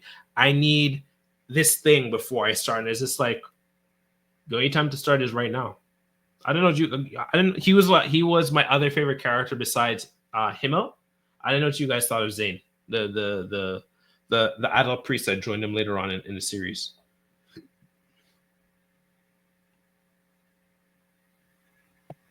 Honestly, can't speak on this. I do not remember the character. How would I help you remember? Do you remember those 4 people in the party? At like a middle point? Negative. Damn. Do you actually, by the way, you said you were going to try and watch the show. Do you remember the demons now? Some of them. Okay, He's the one. Yeah, my bad. sorry, go on. I don't know who was talking just now. It was me. Was he the one that got tied up and then he was taunted by the demons? Tied up and taunted by the demons. No, that was the duke. That was one of the dukes of one of the That's one villages. of the dukes. Okay, because they more or less look the same. Okay, Okay, hold on. I Let me think. just put a picture of sign for you guys in the group chat so you guys can remember. I thought he was a very important character in terms of the idea of just like rationalizing one's suffering, because oftentimes we just only think of like it's too late for me. And I think of him, the reason I bring him up, so I sent this so you guys can see. I say that to say because it reminded me of Kevin Samuels in the sense of he was yeah, he was like in his late 40s, early Okay, yeah, 50s. okay. Yeah, you guys remember him now, right? Or at least Jordan does. He, like Kevin Samuels, started going on YouTube in his late 40s, early 50s, right? Usually most people who start YouTube channels are around our age. And I thought that was really interesting because you don't really see that, and you saw how like he amassed over 1 million like subscribers in a very short period of time by just really dedicating himself to his craft because he just wanted to be different.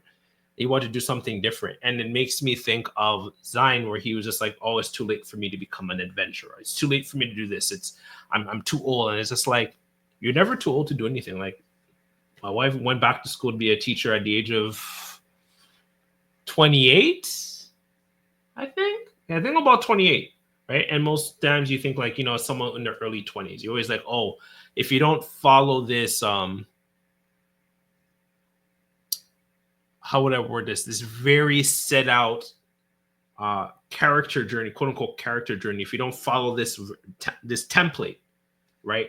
There's something wrong with you, and you're too past the curve, and it's too late for you. You should just give up. You should lie down and just give up. And I really love the idea of Zion just constantly saying, like, what was it like? He was talking to I think he was talking to Frieren when he said this. I wanted to be an adventurer a long time ago. It was kind of a dumb childhood dream that everyone has. And I remember him also saying like, I still regret not going on an adventure with him, with Guerrilla Warrior. And I thought that was really interesting because as much as he's acknowledging he's regretting it, he's still doing it and he's still causing his own suffering. I don't know what you guys kind of thought about that. I'll lean more towards Jordan. I know you somewhat remember Zion more. Well, yeah. The thing, what I remember about that guy is, like he lacks like comparable strength or confidence, I guess, in Mm-hmm. general. Mm-hmm. Um, but then to me, he does represent that not everyone needs to be a legendary hero to have value. Know what I Mm-hmm. mean? Mm-hmm. And he did contribute. So I do like his what his character represent because generally speaking, people nowadays think that they have to be the main character. Like everyone thinks they're supposed to have MC energy. But it's okay Aura. to That's what they call it now, right? yeah, Aura. that's what they call it. They say aura. Yeah. It's okay to be a Zane and be an extra or be a role player. It's okay. You don't need to have 1,000+ aura. You know what I mean? To have a contribution to society. There's a what's to say? There's plenty of unsung heroes.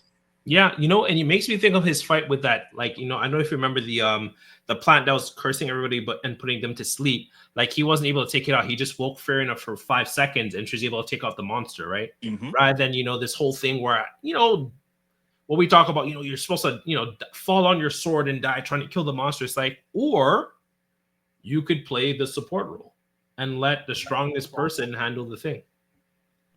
Yeah, and I think that his character really represents the the average man, like the average person. Like Mm-hmm. this guy, he often this is my opinion, but he often embodies like fear and self-doubt and stuff like that, Mm-hmm. but he still has courage in the face of fear. Mm-hmm. You know what I mean? and Yep. and I, th- and I think that it's really interesting to see that Mhm. especially in the world of magic and where, his party, everyone's a hero, everyone's a, this top person, top Mhm. dog, you want to call it. Yep. And here you have this guy who is, he's fearful, he has a lot of self-doubt because of course, naturally speaking, he's around other heroes. Mhm. You know what I mean? So no, he's an interesting character. I can see how he can be a favorite to many. Yeah, I loved I him. can see it. I can see it. I I see love the appeal. I loved him for the same way I loved Nanami, that older, like I said, as I'm getting older, I'm starting to like the older characters. So I really loved him for that supportive mentor role he had, especially for Fern and Stark, whenever like Fern got mad at him for arbitrary reasons because she's super emotional. I loved that dynamic that he had with them. And I love the idea of like, because like in the show, they show him like he's like a genius healer, like he's a Yes. genius talented healer, and yet still, as you said, Jordan, he has these faults. He's not perfect, and even though he has all these things, so we don't think when we think about like, and this goes into like people like Kanye West, Elon Musk, so on and so forth, Bill Gates, we Steve Jobs too. We think that once you are quote unquote genius, your life is all figured out. You don't need help. You know all the answers because you're so smart. And we don't really think about like, first of all, so this is an interesting thing. I don't know if you guys have ever watched Dr. K, Healthy Gamer. One of the things he talked about was that gamers on average have very high IQs. If you question that, take any of our parents who emigrated from Africa, put them to play God of War. Let's see how much they suffer before they turn off the thing and say it's stupid. I think I've seen a very interesting study, and it was Mhm. doctors. I don't. You guys probably heard of this, but it was I think it was surgeons. Mhm. Surgeons who who play video games, Mhm. they have a higher chance of, number one, performing the surgery much faster, efficient, in a very effective way, and they're actually more precise than surgeons who don't play video games. I've heard about that. Yeah. Yeah, I've seen that study. It was really interesting. I'm like, oh, that's cool. Yeah, and when you think about it, it makes sense. There's another study that was done. Just fun fact for people that are listening. So they measured. I still haven't taken the test. I forgot to do that, but they took a test of motor skill reflexes, and for like people in different profession, different demographics, and the people who had the highest motor skill reflexes were NASCAR drivers, fighter pilots, and professional esports players. Oh, that makes sense. The first one and the third one makes sense. I'm not too sure about the second one. Fighter jet, pilots for fighter jets. Yeah, Pilots. no, yeah, because like I'm not talking about airplanes, fighter jets, because you have to like think about how fast they're going. Yeah, yeah, yeah. So I found that very interesting. And we don't really talk about these things. We just tend to think like gaming is just a childish waste of time. You think you're just the way we conceptualize the broader society. The way we conceptualize video games is like Mario and like Tetris, and it's like no, take your parent, put them in front of God of War or Zelda. Let me see how much they suffer trying to solve this puzzle while some spiked wall is coming to crush you. You're not figuring that shit out. So it's very so like when you think about this stuff, you think about, like I said, someone with high IQ, genius, and whatever. They must have all the answers. Like no, actually, as talented as Zion is, as skilled as he is at what he does, as capable he is as he is, he's still a normal person who has issues where he is still paralyzed because he's so smart. I remember Dr. K from Healthy Gamer talking about this, where like very smart people cause their own suffering. I know you guys have seen this, you guys experience it, where like you'll rationalize why you shouldn't do something. You even though the rationalization, that especially this is a thing for, I would say, for us men, because we're always about logic and rationality. You can still rationalize yourself into your own suffering because you're like, this makes sense. This that therefore I shouldn't apply to this job because I could because I'm wasting my time applying for it. So therefore I could put that time into focusing on improving my performance in the other jobs. Like no, or even if you improve yourself in your current job that doesn't like you, you could focus that money, you could focus that energy on applying for another job that actually does like you. But we have this way of rationalizing our own suffering, and it's like a internal bias for the brain that we don't quite realize. And I loved how Zion kind of represented that. There's so many people. It's like, oh, why? I'm sure you guys have had this. Like, oh, like you'll be talking to someone. I want you guys both input on this. Kind of like how Friend was trying to tell Zion to go on the adventure with them. Oh, you should start a YouTube channel, or oh, you should start an Instagram account, or oh, you should start up your own business, or whatever it is. You have some great ideas, and I'm sure you guys know people, or maybe within yourselves, where you're just like, no, it's not a good idea. No, it's not they're basically rationalizing yourself out of doing something different. I don't know if you guys can kind of speak on those experiences.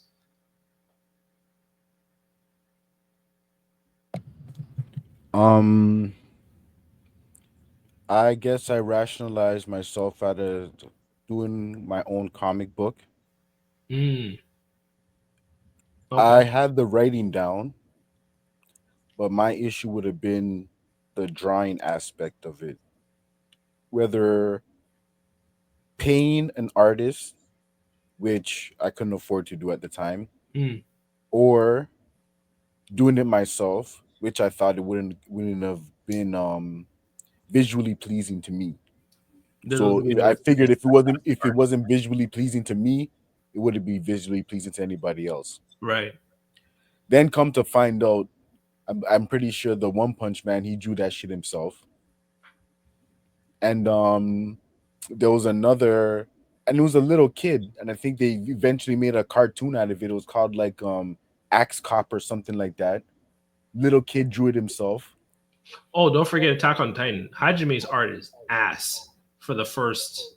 Like his art, like that's the reason I didn't take Attack on Titan, because his art was so bad.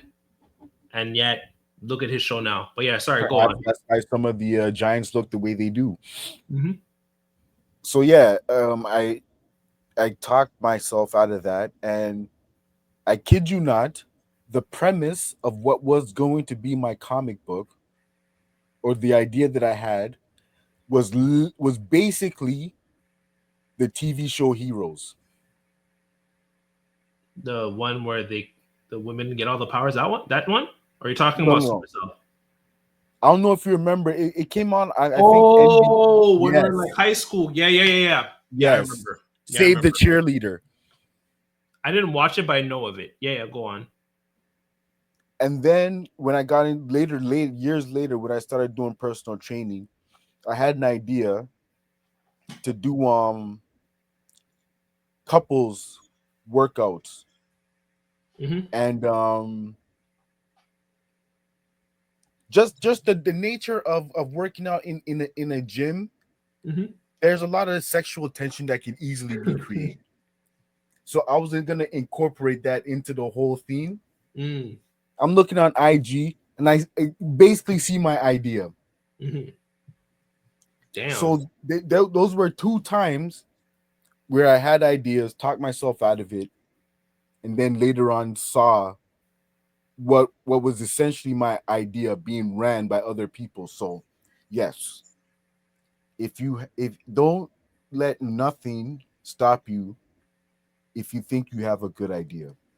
Yeah, those. Even if you're starting it off small, Mhm. start it off small and see where you go from there. But at least try it out. Yeah. So I have one thing to say to that, which is like the first step is always the hardest.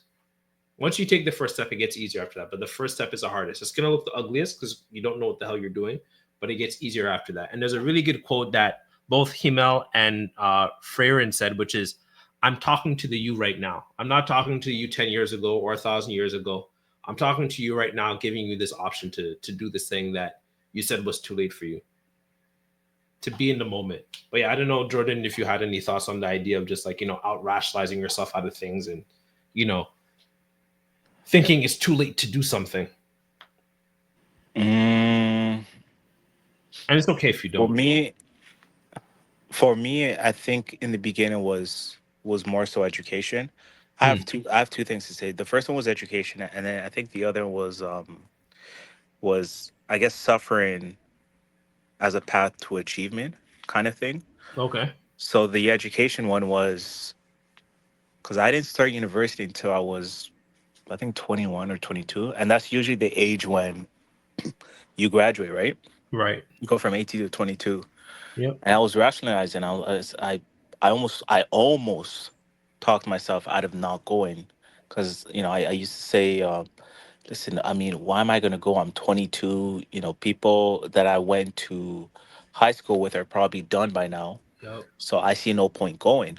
And it Yep. wasn't until when my mom said, "Well, Jordan, 4 years from now, when you're 26." She said, you're going to be 26 regardless whether or not, you do Mm. your education or not. So don't like, do you not Why want to do be it anyways? 26 with an education, Right. or do you want to just have those same doubt for like when you were 21 but now you're 26 and you didn't even start? And that's what kind of got to me, because I spoke myself out of not going, Mm. but my mom put that light in me and said, just go ahead and do it. And I think the other one was, I think I said suffering as a path to achievement. Hmm. I remember I was learning how to code and whatever and stuff like that. And I did build I built, like, remember that app I told you I built? Yes. It was like this video dual triple camera thing, and I took a lot of time trying to Hmm. build that. And it was during the pandemic. I was just bored. Hmm. And I launched a successful campaign and everything. Hmm. And it resonated with my friends, especially on Instagram, a lot. They loved it. Hmm. But then I just didn't move fast enough, because I just thought, this is pointless. Like, Mm. I put so I was much wondering work. about that all these years. I just didn't want to like press you about it now. Okay. Yeah. Yeah, Sorry. I said, oh man, this is pointless. Plus the pandemic is over. The only reason why I was Mm. motivated to begin with is because I was locked at home. Mm. But now I'm out and I'm finding, I'm returning back to my job. Do I really want to continue this? I'm not even making money from it. So I spoke myself out of doing that. And come to find out, I kid you not, Mhm. and Debo, is Snapchat incorporated that same feature like probably Damn. a year later or something like that. And then my friend, and I found out because my friend sent me, he sent me a video. He said, "Look what Snapchat just updated." I'm like, "Oh damn!" I'm like, "Well, that's a painful lesson." So yeah. Yeah, you're making me. I'm trying to find the quote. There was a really good quote from him from Zion where he was just basically saying, I don't think I'll find it, but basically, yeah, he was just saying like it's too late for me. There's no point. It's 10 years have passed. It's just like, okay, so what? Like, there's still the moment now. So yeah, I just really love the idea. As as much as we're talking about time and celebrating, it's also just like doing things. Um, Yeah, I and not definitely. to cut you off, by the No, way, no, it's okay. Hmm. he does. You're right. He does struggle when it comes to defining his purpose and Hmm. his role within the group. Hmm. But what I like about Frieren better is, yes, she has the courage, she's competent and everything, but she Hmm. also has all the time in the world, but yet she still tries to make and find meaning out of her existence. Hmm. Whereas opposed to Sign, or whatever his name is, Hmm. he sees it as, well, listen, I'm not Freeing, I'm not Himmel, I'm not Hyder, I'm not all you guys. I'm just this regular schmo Yep. without a talent. And I My think village needs me. Don't forget that part. Once again, creating a reason why you can't do that. Oh, my village and my brother needs me to stay in the village, and it's like he's no just one said creating that. he's just creating all these excuses. But I look towards Freeing. Freeing doesn't even have to do anything, but she's still willing to try and do something. Yep. You know Yep. what I mean? So he's not a favorite of mine, Hmm. but again, like I mentioned before, I do see why he's relatable to Yeah, many. I liked him for his mentor role. I was just like, oh, this is really, especially so like it's funny because I have lost surrogate daughters and sons, right? And a lot of kids I see as my sons and daughters, and Stark reminds me a lot of my young guys, where I'm just like, bro, you have so much potential, but you're doing so much. You're saying or doing something so foolish or stupid right now. You're not even hearing yourself. But I know, and I don't fault them for it because I did the same thing. But it's just funny seeing them do that. How like they'll fumble the bag with a girl or something, or maybe they'll do something foolish. I'm just like, what are you doing? But I know I did the same thing. And then Fern, Frieren's apprentice, how like she's so, I guess you could say, emotionally charged, and she takes things personally and she won't let things go. I think of like my daughters and how they'll just be in their feelings about things, where I'm just like, you're upset about this? Like, is this really something to hold a grudge about? And it's just like, yeah, well, I just don't want to admit that I'm sorry. And I'm just like, so you really want to hold on to this grudge because Yep. he didn't smile when he bought you flowers? That's what we're going to focus on. He wasn't smiling when he bought you those flowers. He had a neutral face. Okay, all right. This is the hill you want to die on? Do your thing. Do your thing. And sometimes they'll give me that same energy too, where it's like, Eb, you weren't like, you didn't, what's something of like, you didn't immediately respond to my text. I'm like, because I'm busy. Because I'm busy and I'm older. But I will get to your messages. I will call you back. I will just take some of those things personally. I'm just like, I'm waiting. I'm looking forward to when you hit like your later 20s, where I'm just like, remember that thing you did? Remember how foolish I was? Remember? And you wanted me to apologize. And I just apologized to you because that's what made you feel heard and understood. Yeah, I'm glad you realized how you sounded 10 years ago. So it's funny seeing their characters, like interact, Stark and Fern. But I want to kind of talk about my favorite aspect of Frieren, which is the demons.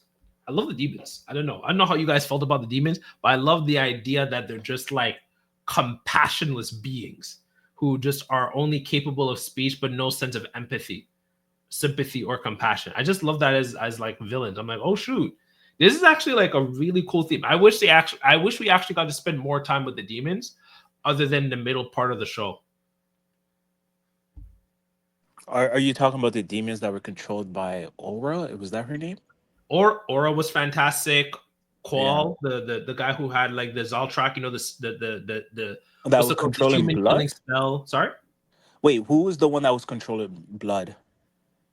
That was controlling their That was blood. Lugner. Lugner was one of Lugner. them. Lugner, There yeah. was there was Linlin, Lugner, Wait, Linlin, Ara, and Qual in different parts of the show. But we only really got to see the demons in the middle part of the show, and then we didn't really see them much after that.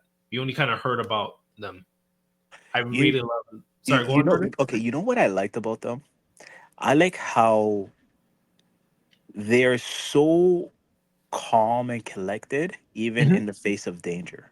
Yes, it's kind of eerie because they're like about to die, but they'll have like a blank face. It's like, Yeah, they just have a blank face and you're it's bleeding just out, bro. Like, why are you good? You're... Sorry, go But on, one, Jordan.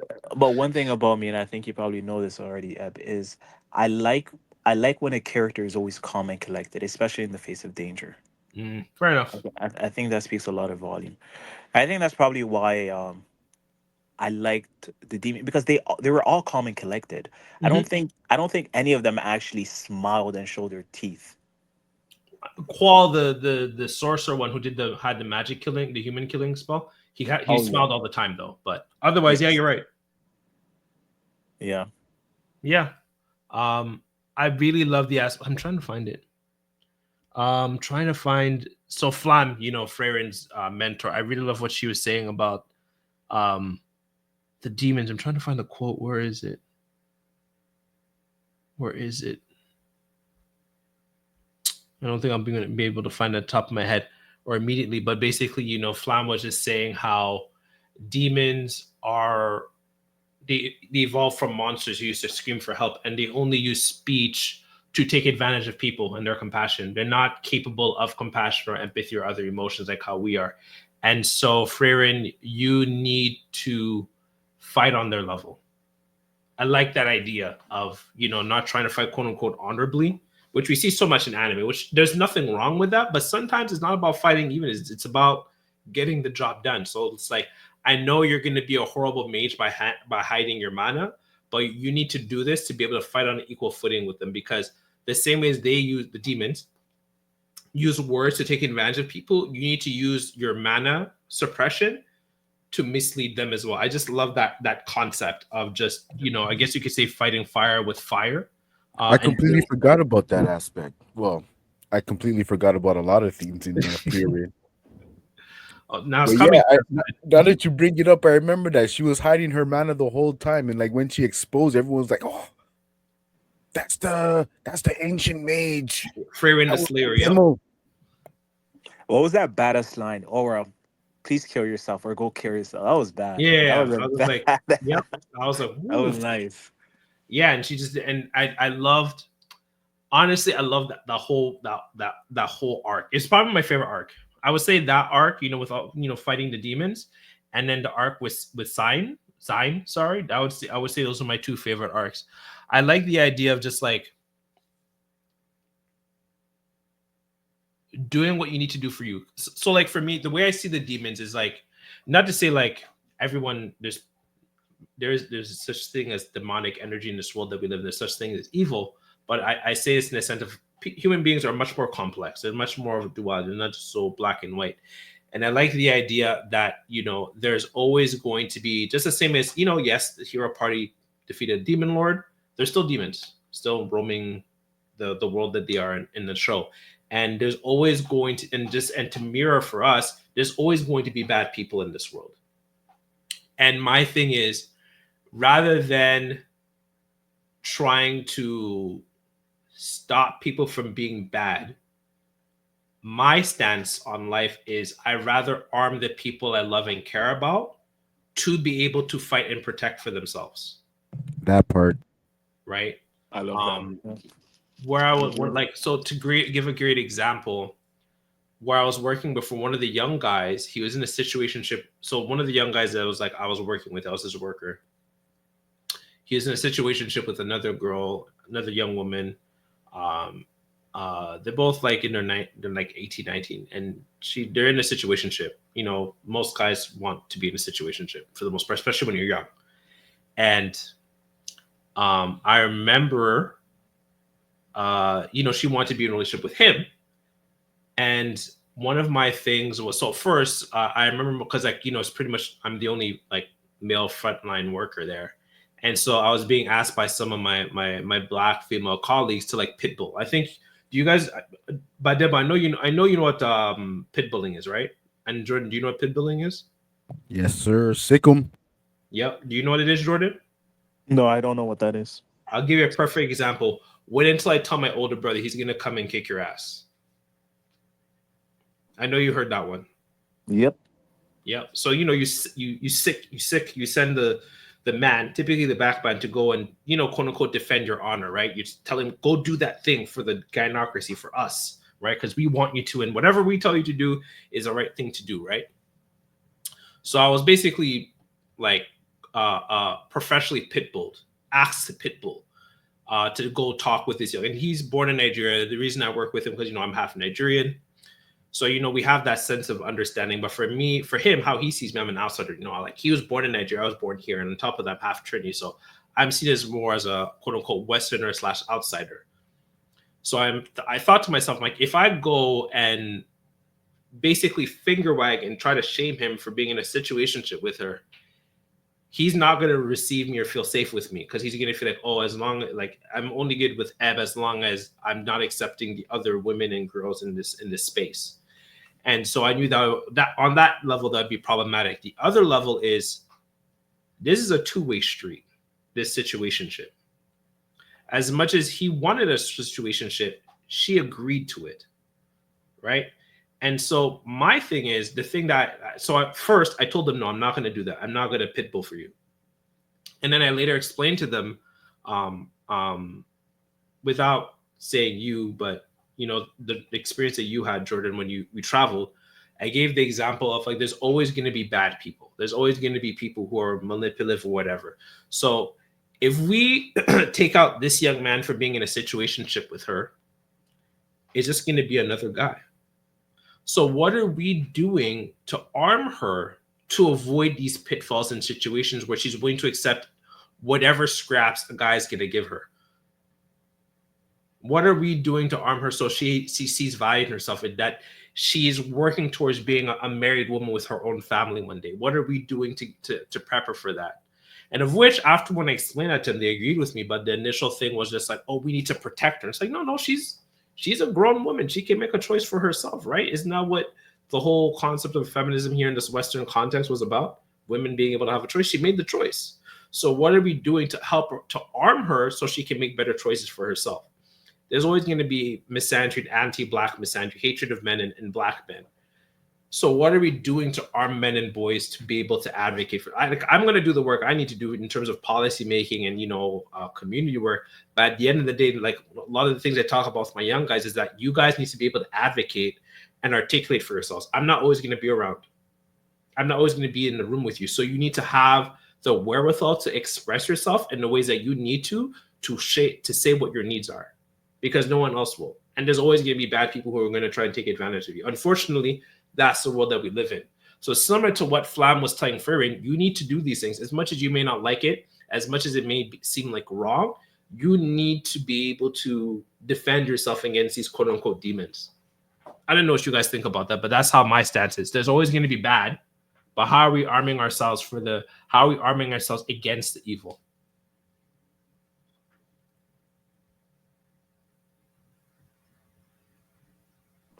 I completely agree with what you just said right there.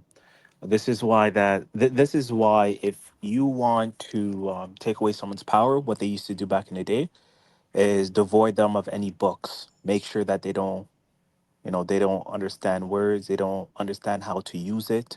I think there's a quote that went like, sharp words can wound as deeply as any sword, but a kind word can heal like a bomb. So that's uh that's very interesting. I do agree with you.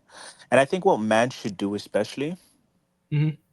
is understand that words do carry meaning and it is powerful. When I look at the streaming industry and YouTube and social media just in general, I'm seeing a lot of just our young men just talk for the sake of talking. Like they're not really saying anything of substance. Like, I'm hearing all these what is it? W chat, W this. They have the same repeating words, and L chat, L topic. Mm-hmm. or yeah, or something like that, or what do they say? They have the same talking point. For example, if they were to express themselves to to a woman, it's the same thing. Oh, what do you think? How old are you? What do you think about me? Yeah, yeah, okay, okay. W in the chat. It's like it's the same talking point. Mm-hmm. But if they just understood that, depending how they say certain things, or if they just equip themselves with more words, that they could be way more effective with Their whatever outcome can be dealings that they're different. coming with. Exactly. So another good example is whenever you see them in a scandal and they want to address the public. One thing I will give Tate this. When he was giving his public interviews and he Mm-hmm. was addressing the public, he made his points very clear. You Mm-hmm. understood exactly what he's saying, each word. It Mm-hmm. was very effective. It was sharp like a knife. Mm-hmm. But whenever you see one who cannot express themselves well Mm-hmm. and they try to address the public, it's in shambles. It's very hard to understand the Travis message. Hunter's girlfriend. Yeah, Yeah. Travis Hunter is a perfect example. When I think he live streams, right? He's a streamer too. I was wondering about like why do I Is he keep is he seeing a it look like he's streamer? live streaming? I don't know. But I guess that would explain the videos. I haven't really. I've only started looking into aspects of his situation. But go on. Yeah. When he would explain the whole situation, he would say, "Well, yeah, what?" And I'm going to paraphrase here, but he would say something to the effect of, "I want to live my life. You guys don't know her, you don't know me, you don't know our relationship," or something like that. He's just not clear enough. I mean, we're not entitled to what's going on in his Yeah, and personal his life. explanation. Mm-hmm. We're really not. But I Mm-hmm. mean, the minute you make your relationship public, then you cannot fault the public Public for wanting scrutiny. to be Yep. involved. Yep. You know what I Can't mean? pick. So at least to a certain degree, explain your situation well if you're gonna come forth with I this see where whole you're going with relationship. this. You know Mm-hmm. what I mean? Yep. And I'm just seeing a lot of young guys. I just feel like if we've we should value certain people who know how to speak. For example, I like, although I don't agree with certain was policy, but I like Dr. Umar Johnson the way he expresses himself, especially when he speaks about Pan Africanism. It's Mm-hmm. extremely effective. So I think that we should He's an just. orator. Mm-hmm. He's a yeah he is he's really good at it too. Mm-hmm. I think that we men, especially the young black men, they should take the oratory skills very seriously. Remember when I think when I first met you, I told you, yeah, sure, it's good. It's nice, of course, if a woman calls you cute and stuff like that, and oh, you know how to dress well, you smell good and stuff like that. But remember, I told you this, Eb. I said the greatest honor or the greatest compliment I can ever receive from a person is my speaking skill. Do you remember I told you that? Yep. And we actually spoke about that the other day with regards to how you expanded your vocabulary and as you're trilingual. Yeah. Yeah, yeah, and yeah, I'm thinking in like whenever I speak English, especially because many people don't know this about me, but I haven't started speaking English until I was fluently. I mean, until I Mm. was the age of 12, I think. I And think you wouldn't 12. believe it when people hear you talk. Yeah, no, people think that no, I've been speaking English since I was a baby, but no, that's not the case. Majority of my life was just in French. Mm. But I think I was just grateful enough because my mom is in ECE. For some people who may not know, that's early childhood education. Mm. So she prioritized education in the house, and she just told me just how important expressing yourself and using the correct words and terminology is when you want to convey a certain message. Mm-hmm. So I just think that us young black men, we should prioritize that. That's my Yeah. opinion. What are your thoughts on the whole like arming yourself and everything and what I was saying with Aura and the demons? Baba Dibbo.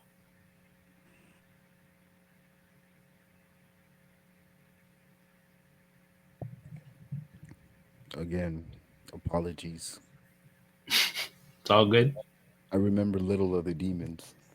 However, Mm-hmm. in regards to arming yourself, I believe you should, as a man, you should almost strive to be a renaissance man, in the Break that down. in the sense that you try to attain as many skills as possible, as I many agree. Like let what? me, Break it down for the audience. as many useful skills as possible. You should know how to build. Mm-hmm. You should know how to hunt. Mm-hmm. You should know how to grow food. Mm. So like things like that, you should know how to do. Like you mentioned, Jordan knows how to speak three languages. I think everybody should know at least two, because if you see how welcoming people are when you can communicate on Yep. the same level, Yep. it's crazy. Yep. It's crazy. Like they say how black people get the treatment black people get everywhere. I've never seen a black person treated badly that spoke the same language wherever he was at. Yeah. It's true. Those people, first of all, they're shocked. The novelty of it just draws them in, Yep. and Why are you they and speaking they our and they language? become instantly curious and want to know Why what's are you even going on speaking the here. language? Yep. Yep. It's true. And it's never on a malicious level. It's Yeah, it's true. always like Genuine curiosity. curiosity, and like Yep. I want to know what's happening over here. Yep. So yeah, Yeah. like it's just almost it goes down to like what many of these, Mm-hmm. if you take anything away from the red pill guys, Mm-hmm. they all say this: build yourself up as much as possible, be the best you can be. That is true. Be the best version of you. Yeah, that's the one good thing I would say that's come from the the industry, if you will. Yeah, you want to be the best version of you. Um, and I'll wrap it up on this point. One of the other characters I really liked was Qual, the one who had the magic killing, the human killing spell, Zaltra, and specifically, so like he came in the show. This is when the hero party were doing their adventuring, and he had such a powerful spell that went past like all forms of defense and went straight to like attack your very being. And it was such a powerful spell that they didn't know what to do with him, so he had to seal him. And they spent 80 years while he was sealed studying his skill, and they had to like break it down, reverse engineer it, and then rebuild it again to also use against the demons. And I loved it because the you know what? I'm just gonna just read what someone said on YouTube. This guy by the name of someone, just on one of the comments, name of Kibatio. He was saying, imagine your magic is so perfect that literally 80 years later it becomes the standard. Your magic was so perfect that magic battles for decades after you became defined by it. So basically, like he did this one thing 80 years ago, and now it's the standard. Now that's the standard magic spell. And I really love that theme of once again time. Like he's revolutionized something. He's specialized in something. This kind of goes back on what Debo was saying in terms of, learning skills, learning crafts, developing yourself. He became the standard for spells to the point where if he was a good guy, like if he wasn't a demon, because I don't know if you guys remember that scene where like Frieren like unsealed him. He saw how like they were, Frieren and Frieren were able to block his spell, Zaltrak, and then he was just like, "Wait, what's going on? How come you guys were able to block it?" And she was saying, "Oh, we reverse engineered your skill." And then he looked at the spells that were used to block his spell, and he was like, "Oh, I see how the magic defense works 80 years later. This consumes a lot of energy." And he immediately knew how to counter it with it. So this is something that was developed for 80 years. He was able to once again reverse engineer it in a matter of seconds. And I love that. So it really speaks to the idea of just like what it means to kind of what Debo was saying, being a Renaissance man, where like no matter where you are or what era you're in, you're going to stand out. You're going to do something great. And whatever great thing you do can become the standard that people decide to move. Because he revolutionized magic. Now Zaltrak is like the standard magic spell. Everyone's like, oh, like Fern was like, oh, is this a standard magic? Yeah, that wasn't the standard before. He upped the standard. And I love the idea of that, but just upping the standard. Kind of going on what I said about like, arming yourself, raise the bar. I don't know if you guys want to have any closing thoughts on that, but I just love the idea of he set a new level. As much as human evolution was able to catch up to it, and that's the thing with human beings, it set the standard for human evolution inadvertently. Um, I'll end on this. There's a basketball player named Jalen Rose, and he opened a school, the Jalen Rose Leadership Academy in Detroit, Mm-hmm. and he actually been running it for a number of years, and they have a very high graduation percentage. Right. But he has a quote that I love, Mm-hmm. and it's you don't get nobody gets paid what they're worth. You get paid what you can leverage. That's a bar. I agree with that. Yeah. Yep. So That mindset. it goes back to building yourself up to be the best version of yourself, because at that point you have all the leverage in the world. As Jay-Z put it, branding yourself. Yeah. Yeah. I remember I saw this one viral video of this renowned, world renowned, I think he was a violinist or something. He played the violin or something.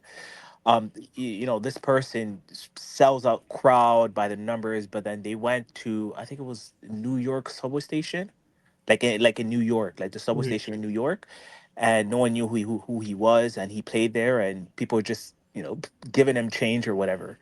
So it's so funny how if you just change your location, right, Mhm. your value also change. But just Mhm. speaking to your point, Eb, I do like, how do you say his name, Qual? Qual. I think it's Qual or something like that. Qual or something like that. Yeah, Hmm. you're right. So he did create this spell, whatever. But I think given the fact that he's a demon, Hmm. like many other demon, he resists change, Mm. right? And he clung into this like outdated worldview. And when Frieren came along and involved that form, evolve, no, evolved Zaltra. Hmm. Zoltra, yeah, his whatever, that symbolizes the new world. Hmm. And that's what Frieren And said. It's the age of. It's the age. It's like she kept defending. Like what was the line? She was saying, because you brought up a really good point. Sorry for interjecting. She was saying yeah, 80 years is a long time for humankind. yeah, it is. I mean, you can look at it, it's funny, right? Because if you were to look at what happened in the 20th century, for example, after World War II, you look 30 years or 40 years before that, and then you look 40 years after that, it's a whole new world. And that's just 40 years. That's half of 80, right? Yep. But the thing with Qual is what he should have done if he was Hmm. smart. But I think that he was just I think it was just the arrogance of power in this case because he just Hmm. thought that no, this spell I created it will still be powerful Nothing even is after better. 80 years. Nothing is better, exactly. He should assess the situation and realize after he fired the spell and she defended so easily, but before when I did it, when I shot this power, Hmm. it hurt this person. But now Hmm. it's not even leaving a scratch. I would have retreated, strategic retreat, Mm. and then found out exactly just how did they build this new thing. But the guy just, I don't know, he just stayed there and he just took it and then he I met his do like demise. I do like that aspect. I also like so I think there's two aspects. So I think you're right about that about retreating, which is what demons don't do because they're proud, They're right? proud, yeah. Right? They wouldn't retreat. But then there's the other aspect, which that's why I'm like, if he was like a force for good, that could have completely revolutionized everything because within a matter. And so there's a really good YouTube comment. Someone was saying like, you'll look at people like 1,000 years ago and you'll think like, they're stupid. And it's like, no, they're not stupid. They just Yes. don't have the same resources as us. So if you take those geniuses of different eras and you brought them today, they would excel just as much as they would have then because they have those resources. They have access to those resources. And as soon as Qual was able to just even look at defensive magic, he was able to discern a weakness right away. And I just love that. And I'm just like, and just as you said, was what you're saying, Jordan, if like he was a force for good, if he didn't, you know, succumb to demon tendencies of being arrogant and prideful, he could completely just continuously revolutionize the world of magic and it's their form of technology in this world over and over and over again, just by always finding a new way to up the ante. And I just love the idea of that. You know what it reminds me of, just speaking to your point, Eb? It Mhm. reminds me of when people say, well, back then in the NBA, they played against plumbers and you know what I mean? Yeah, yeah, Okay. yeah. So how about you? How about you were born back then in that generation? Let's see how you faced up.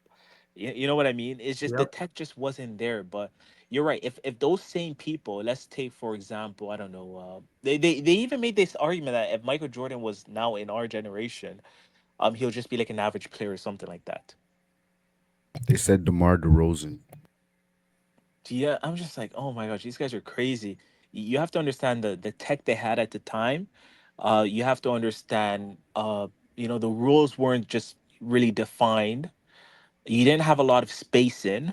You didn't Mhm. even really understand playbooks like that. Yep. It was Yeah, much more physical. they didn't have to. They didn't watch videos to see exactly where you committed. That was straight all memory. Yep. Right? Oh, did you see how that person just cut right there? That was memory. If you didn't remember that, oh, you're a goner. That's You didn't have it. a TV. You're not watching replays. Now I'll you can do you watch one on better. your phone. Think of how brilliant a person would have to be to develop the Pythagorean theorem. Yeah, yeah. Yeah. Because I like saw. that's Mhm. the formula that we use today Yep. for equations and whatnot. Yep. Now imagine and we are brilliant for knowing how to use the Pythagorean theory.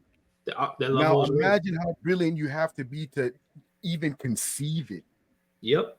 Yep. Hmm. Yep. So I think like we have devolved in a lot of ways because of our modern conveniences. Mm. And if but you were to I bring think that somebody because of back then here, they'd probably be smarter. Yeah, because like it's who they are. Sorry, you're about to say something, Jordan? I was gonna say I feel like because we have just too much information is why some people are just not as bright as we would like to think compared to history. People of the past. I think What a do they call better it? The kind of paradox of choice. I think it's like to kind of consolidate what you guys are saying. I think there's just so much access to so much information that things are constantly being upped in terms of Uh, ante that yeah. it's very hard to kind of carve out your space. Like if like in terms of Frieren, if there was like 1,000 calls, it's very hard at that point to really revolutionize Magic because maybe you'll have like maybe you might have revolutionized it for maybe like 30 seconds, and then another call will come in and then develop another magic killing spell. And then he'll probably stay relevant for maybe a few more seconds. And I guess this even goes into like why it's harder to create content, right? Because there's so much things that like even for us, you have to find a niche. You can't just start a podcast. Like, okay, other people have started that. Like even like how like I keep telling people like, oh, like, do you do reviews? I'm like, no, there's tons of other content creators that do reviews of anime. Like, why would anyone want to listen to us? But let's break down the theories and themes behind it. So I would say it's a combination of those things. It's very hard because there is so many quals now, if you will. And because there's so many quals and doing so many things, it's much more harder to create your own like quote unquote magic killing spell. That's my thoughts on it, at least. Yeah, and I completely agree too. Like, very hard. But yeah, no, I think this is a great episode. I hope you guys.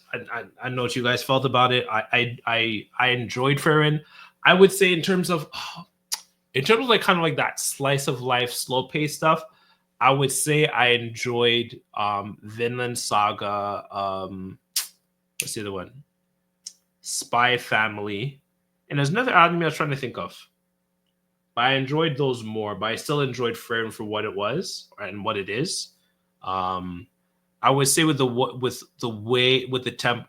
Sometimes I did find the tempo slow, but I liked how the show stuck to it, and I do think it's deserving of anime of the year. I don't know what you guys think of. I don't know what you guys thought of the show. I forgot it won anime of the year. Bro, you forgot everything about the show. Yeah, yeah, yeah. Do I think it is? I'm not necessarily mad that they won it Mm-hmm. because it was especially the last quarter of the anime, Mm-hmm. like when they're doing the trials. That shit got crazy. Yo, with the doppelgangers and everything, that was Yeah, crazy. And I love yeah, how like the super final boss was just Frieren. Cause you're like, no, that yeah, makes sense. Yeah, yeah. yeah. Because if it was anyone else, Frieren would win. So it's like, no, Frieren is the final boss. Frieren without emotions or brain. I love that. I was like, yeah. I could definitely see the appeal for why they won anime of the year in Mm-hmm, 2024. Yeah, this year. mm-hmm, They have a unique narrative perspective, right? mm-hmm, Most of these animes is uh follows the hero journey, mm-hmm. go slay the dragon. But what they say is nope, this is after that journey. Yep. And you don't really see that. Because I've then never seen that before at all. If anything, maybe you'll get like a Boruto, like the sequel to After the Dragon or Thing has been accomplished. and look what happened with Boruto. People hated it, especially in the beginning. But uh, but Yo. but with this one, they I don't know how they do it, but they bring these themes of time and theme of time loss and just impactful relationship in a way that's exciting. They also bring like emotional depth into it and interesting character development. I've noticed, but one thing that really stood out to me is the high quality production. You Yo, they're cannot walking down the street. I'm like, you no. you cannot deny it. Who's the is it Madhouse? You I know don't what? know I'll what the check right now. studio is called. Actually, I don't know who did the the production. I'm gonna check right now. Okay, but yeah, double check. But the quality production is actually pretty good. I don't know, like Crazy good. yeah, it's really good. It's been also very consistent. Some anime Madhouse. I didn't even know Madhouse. I haven't seen Madhouse do a big anime in like a in a long long time. time too. Wow. But Okay. Yo, but shout but out to Madhouse. Mm-hmm. but what I like about it is, from episode 1 all the way to, the latest one, it's been consistent. Usually Yeah. you notice, probably midway or something like that, the quality just drops, but because for whatever reason, but with this one, it's been very consistent. Like I like and you know me, Eb, you know how I am with quality Oh, for we me know. is a huge thing. High production quality is If a it's huge not thing. Sakuga, get it out. So do you remember? I remember when I was watching the Naruto season 2. Do you remember the first few episodes? The quality was terrible. They made Naruto have like a long head or something like that. Lacks definition in First the Naruto, right? face. Not Shippuden. Huh? Not Shippuden. The first, like when they're kids, No, no, right? no, no. Shippuden. Oh, Shippuden was dog Yep. water, Oh booty my cheese. Oh gosh. my god, The, it uh, was painful to watch. I remember we were just because you have to keep in mind like we watched Naruto when it came out, right? So we actually had to yeah. wait like I think it was 5 years or something like that, and I was just like, this is what because we were also reading the manga because we couldn't wait anymore, so we're seeing it get animated, and we're just like, what is this? Where's the budget? It I was was like, is this it was Naruto? painful. It was Like painful to watch. especially for its time, the first Naruto, of course, TV series. The quality, of course, it was alright. You know what I mean? Yeah. Of course, it was not like top notch quality. But they could kick it up when they wanted to. Yeah, they can kick it up exactly. And but then going from that to Shippuden, especially the first few episodes, I think the quality definitely changed like midway or whatever. It was But rough. it was rough. Yeah, I was like, I don't know what I'm watching. But anyways, going back to Fearing, when I Mhm. was watching this anime, the production, they maintained a high quality. It was very well done. So shout out to Madhouse. Shout outs to Madhouse. Yeah, I didn't even know it was them. I knew it wasn't like um Mappa because like I didn't hear any employees like pass away during production. So I knew it wasn't them. I didn't This know who it guy's was. terrible. Am I wrong though? Nah. Have you guys seen the meme of Mappa Studio Eyes? Yep. There, that is. I don't know. That is. If it's not slavery, I don't know what you can call that. Indentured servitude. But like Indentured slavery. Yeah. I've said it before, like this will go on unless we as a anime community speak up and actually boycott Mappa productions. But because Mappa does highly anticipated anime, I don't see that happening anytime soon. But until that's the case, it's just gonna be like communist and communist champagne communists and what's it called Marxists and Maseratis. In other words, hypocrites, people who say it's bad but they don't do anything about it. Yeah. I we do content creation, so I have to watch those shows, but like I do think there needs to be a boycotting of like Mappa and just anime in general for them to change the way in which they do things. But until people are really willing to do that, we're just gonna keep getting the same Mappa eyes, unfortunately. It's me. That's my diatribe for the day. For my last diatribe of the year, actually. Yeah, and I just want to say something to the viewers before we do go. Happy holiday and happy New Year's. Yeah, happy holiday, guys. Happy New Year's when you guys listen to this one. Not sure when you guys will, but you guys got both holidays. I know.